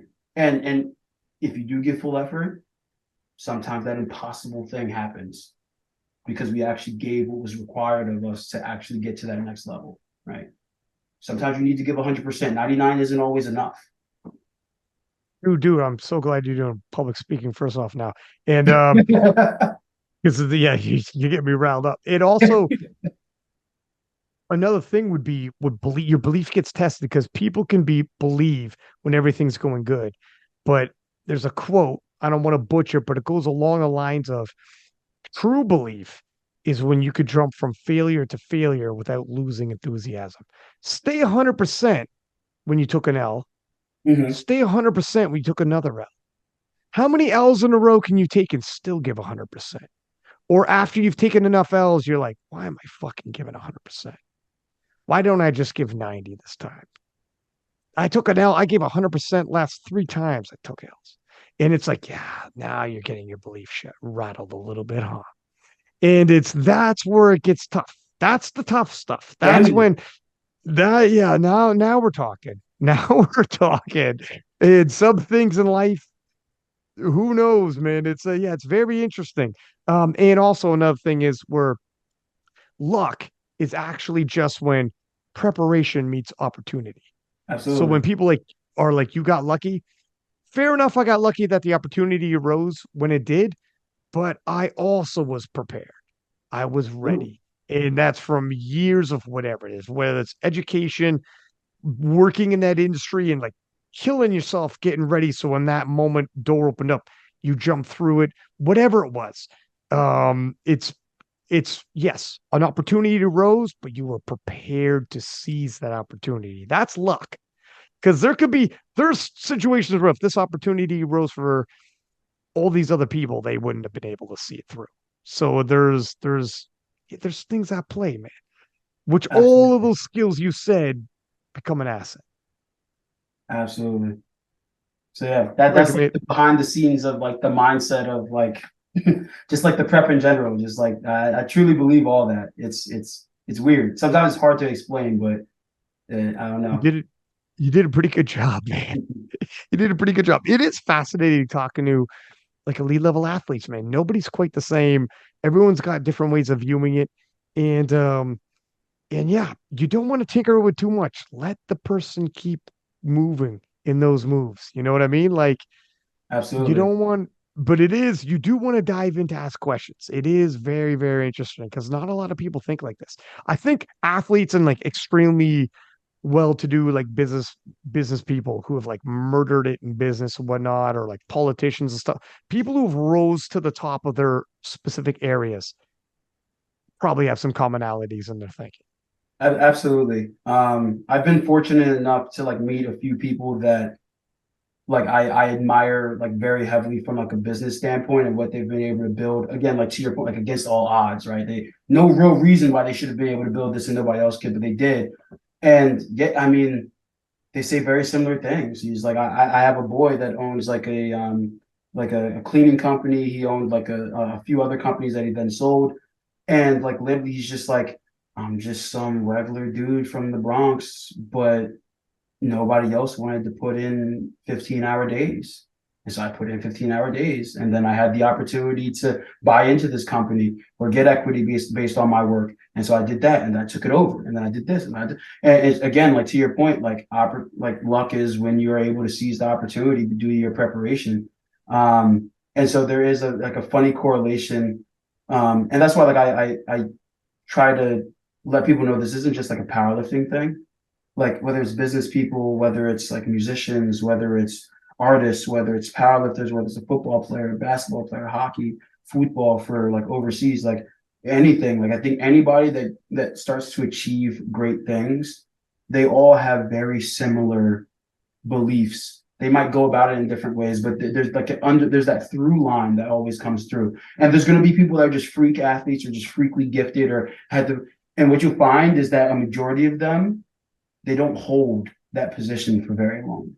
They'll get up there. You'll remember them. They'll be spectacular. They won't hold it that long, right? And so it's interesting. You see a lot of people rise and then all of a sudden off the face of the earth, like off the face of the earth, they fall. Then the people that kind of stick around for a little bit, like I think they like you'll find that they have very similar kind of pieces there. And so I think like to anybody listening, it's just whether it's powerlifting, whether it's business, whether it's school, whether it's whatever, relationships, like that's just the through line. Like just give effort.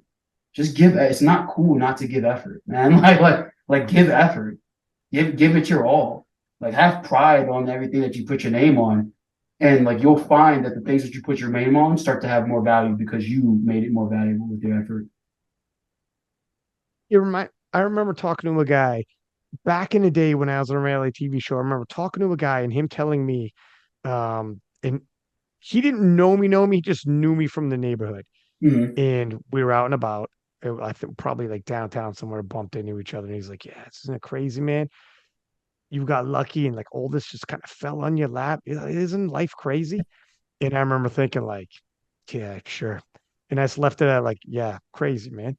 And I didn't want to get into it, but I remember walking away thinking, like, "Dog, is that what you think?" I emailed 300 TV production companies about reality TV. And then I got 299 no's. I got one yes. And that one yes was just the ability to go through a 3-day audition with freaking dozens of other people who all came in with like athletic backgrounds or like Olympic champions, whatever, and then made it through 3 days. And at the end of every day, they brought a piece of paper up and said, "Can we see so and so and so and so and so and so?" And you walk out the room and they just didn't come back in the room because they got cut. And then the next day, there's fewer of us. And then by the last day, there was just 4 of us. You guys made the TV show. All that summarized to bump into somebody because, and they just be like, "Isn't it crazy how you got lucky like that?" And I'm like, "That's right. It was luck." I just, whatever, my friend. And when you get through those auditions and go through all that shit, it's just yeah, you believe. So you're confident. Everything you're doing is being recorded and judged, literally judged on how you carry yourself. And you just have to be you as much as you can. So you have to be confident, believe in yourself, and all the things you said. But it is also just getting that far was a ridiculous amount of no, no, no, no. You'll put yourself on the line and you're doing all these audition tapes. No, no, no, no, no. And then the 300th was you got Ding, a ding, shot. ding. You got a shot. Not even a yes. It's just maybe. Come out for 3 days of auditions. You're like, fuck. Keep that enthusiasm up, man. See what happens. It's tough, but that's how it's done. That's how it's done. There is no magic pill. There is no, to back to your point, there is, it's just, if you want it, that's what you have to do. You probably aren't going, 99% of people aren't going to do what I just said. Just keep getting no's, keep getting kicked in the teeth, and just for the opportunity to go for 3 days of being judged. It's freaking nerve wracking. I don't know, man, but it's all possible. But if you actually for really real want it, and you will do all that, yeah, you might end up where you want to be. That's my point, man. If you feel like you're in hell, there's no reason to stop at hell. You might as well keep moving and keep trying. That's all there is to it. For sure. Dude, I'm glad you came back on the podcast. I missed the conversations, man. I mean, it was only 2 weeks ago we were having these type of conversations, but still, man. But still, before we let you go though, we got to talk about Sheffield real quick though. Um, who do you want to come with you to compete against in Sheffield? Last time you're by yourself, put on a hell of a show. If you win it by yourself again, you got unfinished work to do. So there's still a storyline there. Mm-hmm. If you don't go with someone else, you still have a storyline of unfinished business. So it still works. Mm-hmm. For some people, it won't work as well as you. It still works for you. And you could put on a show. You're a one-man show. But A, do you want to bring someone else with you? And if you can, who would it be? um, I oddly just don't care. Yeah, I don't care who comes, right? And I think going like all the way back, right? It's crazy how we like circle, right?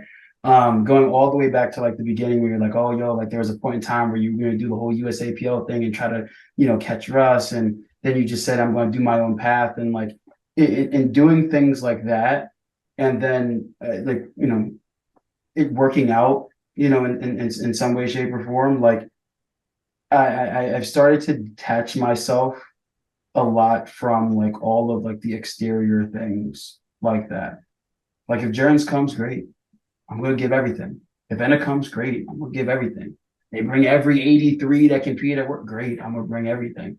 Right. Like I don't I just don't care. Right. It's just which is weird, right? Like to like that comment that I made before, it's like it's almost at the point now, um, like for me mentally, like it's no longer about just winning. It's about like how you do it, and it's about like just showing everything and just giving it all. And so like part of that is just like whether it's a one-man show or whether it's a four-man show like the 93s were last year, like I'm just gonna give like everything that I possibly can. Like, and it's so weird. Like for like my boys' sake, I would love to have like Jurgens and all there, because like it's a chance for everybody to run up a bag, right? Like who wouldn't want to be Mm. a part of it? Everybody, like I would think, would want to experience that. But like my main objective is to do whatever it is that I need to do in order to put on the show there and give the best performance that I can give, because I still haven't, right? Like we have these breakout meets, we have like all this the coming out product, and like almost every single meet, I'm like, there's still a little something left, right? I just need to just a little bit more. God willing, do enough to qualify for Worlds next year, and who knows what that is going to look like. Might have to end up showing up to nationals and doing a meet 3 weeks after after Sheffield, and then going to Worlds after. So that would be an interesting storyline for that. It's like, hey, can I make it through the gauntlet? Am I good enough to do that, right? And then the bigger prize is like, hey, can I make it to the World Games, like the most prestigious stage that raw powerlifting has ever seen, right? And so I think that's where my mind is at, and that's where my goals are, and whatever it is I have to do in order to get there is really my main focus. And who comes and goes and whatever opponent it is that's along the way, that's just the formality of the story in my mind. Mm. It's just like I this is what has to be done. Like I've made up my mind that this is what I have to do, and so that's kind of my path of it all, and my thought. Sorry, it wasn't a polarizing answer where I can call somebody out and we can turn into like a clip like, hey yo, like I'm pulling up, I'm gonna beat you. But like it's so weird. It's just like that's like my honest like kind of like truth of it all. Last year would have been a totally different story. Bring everybody. Bring Ross. I don't care if he's USAPL. Get him over here. Like Jurgens, let's go. Anna, we got unfinished business. Like you tried to but now it's like just doesn't matter to me. Just It come. makes sense though. It makes sense. The way you worded it made perfect sense. And what I'll say is, if somehow Jurgens made it, and I don't know what he's got to do. He did better at silent work. He did 812.5, which is a nice rebound 2 weeks after. Absolutely. And that's great that he was able to do that. That helped. And then let's say he blows up Euros and Uh, he defends because he's got the European title. Let's say he defends the European title and he does 830 or something crazy. yeah. If it's Jurgens and he can rebound and collect himself and it's Jurgens, to have a hometown guy there is will make that crowd pop. Now you're going to be the bad guy though. Oh yeah. Yeah. They're gonna hit me. But the I don't think I'm gonna hometown. get the same love I got last year. I got some nice Oh love no! last year. I Oh won't get no! love No! last year. Oh no! No! And you dance on there and do that while going against their guy. It'll be. But talk about a show. Yeah, I Talk mean, about the Jones American. is Jones is a showman in his own way, right? He's Oh loud, he's yeah. boisterous, he has that charisma to him. So it's a cool yin and yang of it all. That like we'll feed off each other, and I think that would be a great stage for us to both put on a show. Whatever he has to do to get there, I hope he does what he's got to do, and if that is what it is, then that'd be cool. But yeah, no, I mean, yeah. But to your point, yeah, I mean, it's in his home, it's in his backyard. So It's it would definitely literally be all of his friends, all of his family, all of his training partners, they'll go nuts. They'll go nuts. And Duran's he's a charismatic dude. He also, like, when he goes out for his deadlifts and he pulls back to the back banner and he's like, dude, I love all that stuff, right? I've Like seen it. I've seen he'll go on a podcast, drop sound bites, the whole nine too. He'll help sell it. it. Absolutely. It'd be cool to see. Who knows? I don't know. It would have helped if he would have like murdered it at Worlds, but Yeah. it doesn't. Last time Carlina wasn't even at the Worlds, she ended up going. It's not the end all be all. Yeah. We just have to see what the hell happens. Jerns did good, silent worker. Let's see what he does at Euros. You just got to When is build. Euros? Euros is usually, I don't know exactly. It's usually around December, early December. So he's Okay. got time. He's Oh got yeah, you time got to, loads of time to just blow something up. Yeah, he'll give you an he could 840 do, by then. Yeah. if he does something murderous there, he's got to do something big. Yeah. He's got to do something big, big. I mean, if Yeah. he does like 835, that's a wrap, son. Then all Oh of a yeah. sudden it's I like, think oh, I think the ticket sold. and he's a hometown. You got if he's from the hometown as well. He's on the home team.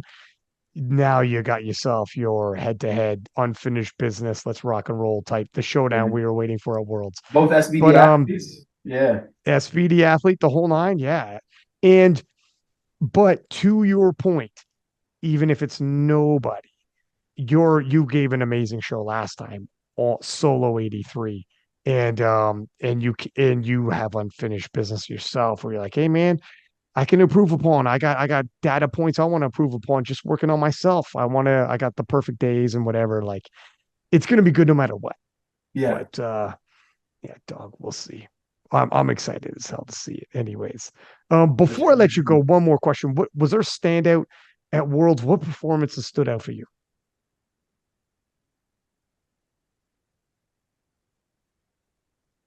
Man, I don't know. I don't know. Um,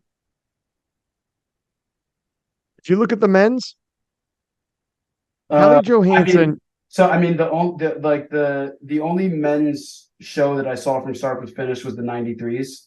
Because Taylor and Kyle's session, I saw the first half and I saw the back half at the end. So I mean, shoot, to dethrone Taylor, good day or bad day, that's a crazy story. I was talking to him afterwards. We all got like a dinner afterwards, and like he was all excited, and so that was cool. I mean, I think I said it on like the podcast. I said it on like my on a pregame interview actually. And I'll throw the hat out to Kaiko actually. Um, Again, to improve upon what he did at Sheffield, in such a quick Mm, turnaround, and a lot of us were beat up. That's amazing, right? But I think that like I think he is one of the most underrated powerlifters in the world. And even though he's well known and well respected, like in all the others, like I literally think, and I will make the argument that Kaiko is the best powerlifter in the world. Period. Like just flat out, right? And it's not going to be off of like dots or Wilks, but like literally just the ability to compete and to answer the call 99% of the time, right? And the one time it doesn't get answered, you put an asterisk next to it because the call didn't get in time. And who knows if he pulls the other, but like 99%, like always a battle, always has to go 9 for 9, always has to be like 27 white lights and the hardest, strictest judging worlds yeah. ever. Some would say unfair. He's just undeniably like just one of the like just best powerlifters like in the world. I think like the best power lifter in the world. Might not be the most powerful, might not be the strongest, but the best actual technician of the game. I mean, I think that's a pretty standout performance, especially with the like just level of competition in the 93s, the level of judging that we had there. I think Kaiko is definitely like just a standout, and I strive to be more like him as a lifter. I would say if I had to pick a lifter that like I would want to like emulate more, I would say it'd be him, right? Like his just ability to answer the call time and time again, like that, like whether it's an inch or a mile, right? A dub is a dub. And he finds a way to get it done, and he usually does it in world record fashion, right? Um, How could someone so he's like grown to mythical proportions where it's like, I don't even know how this guy gets beaten. It's crazy. He always figures out a way to win. yeah, You know, it's nuts. And to do 9 for 9, 27 lights, 27 white lights, like he did it so many times and so many showdowns at Worlds, IPF Worlds against like, always battles. It's always, crazy, man. It's crazy. always. I don't know. I don't know, man. It's gonna be amazing to see him obviously at Sheffield again, and then we'll see who comes over. Brendan Petrie's coming, but Michael's a thoroughbred. Petrie's a special talent. Keiko's a damn thoroughbred, and he's faced so many good competition, so much good competition before. I don't know. I Yeah, can't wait to see it, man. He's just a tough guy. He's just so tough to beat. He's so tough to defeat when it comes you've to thrown actual game everybody ball. at him. You've thrown everybody at him, and he's always comes out on top. And yeah, I mean, dude, I mean, Petrie's doing some amazing things right now. So I mean, I think it's going to be a really cool, like really like interesting, great battle. And again, it just comes. It's like he's just the best power lifter in the world, and so you have to be perfect to beat him, right? Like Yeah. it requires perfection from you, and not many people can go all out and be perfect, right? A lot of people are very happy with an 8 for 9 day PR total. You need nine. like if you go against him, you need nine, right? And so it's like to that point, it's like how I felt about like Duran's comment on the other thing is like, oh yeah, it's somebody else that's just like, oh yeah, 8 for 9. I could go 8 for 9, have a PR total, 50 kilos. I go 9-10 as a 93, whatever the case may be, but you didn't go 9 for 9. You went 9-10, you needed 9-11. It's you needed 9-12. It's just one of those things that is just like no matter what, who he's up against, whether like his opponent seemed to be stronger or not, he just comes through again and again and again and again and again and again and again. And like that is spectacular. And I think it's underappreciated. Right. I think it's very underappreciated because he's also a more mild mannered type of person. Um, and so like some of the things that he does goes a little bit unnoticed and not as like as much talk about it as somebody else that might do something very similar, a little bit less, but they're a little bit more loud about it. Yeah, I mean, yeah. Now I think about it more and more. I think he's one of the most underrated powerlifters in the world. And it's crazy coming from multi-time world champion to be underrated, right? But I think he is. He's got an amazing story. Um, to your point, even when Chance beat him in 2022, and you're saying you need nine, it's almost like when Chance missed the squat, he went up and weighed anyways because he knew. Like Yeah, if not, you go 9 for 9, you finish off with what you wanted on your third anyways. You can't afford to exactly, lose ground. Like exactly. you whatever you wanted on your third, you have to end off on your third. To have a You chance. don't retake what you missed. You leave it behind because against Kaiko, he's not missing. If you're thinking retake what you missed, because he'll probably miss as well. And by the end of the day, everyone misses a couple times. No, Kaiko doesn't miss. So you can't retake that weight. You have to go up. And if you miss when you go up, now you're done. Because Kaiko is not missing. That's the difference. That's the pressure Kaiko puts on people. Absolutely. Usually you miss your second, you retake your second weight. Against Kaiko, you go up anyways to your third weight because he's probably not going to miss. That's the pressure Kaiko puts on people. He demands your respect. He He demands your demands respect. it. And yeah. And powerlifters will know that. Powerlifters know, like when you're the powerlifting coach handling against Kaiko, the conversation you're about to have with your lifter, it's do you want to retake this weight or do you want to win? He's Well, like, we're going up in weight. yeah, I guess we're going up in weight then I'm out or bust. You because either Keiko's not going to fall, miss. you got to. Yeah, So I'd say that's probably the standout performance I would say for it all.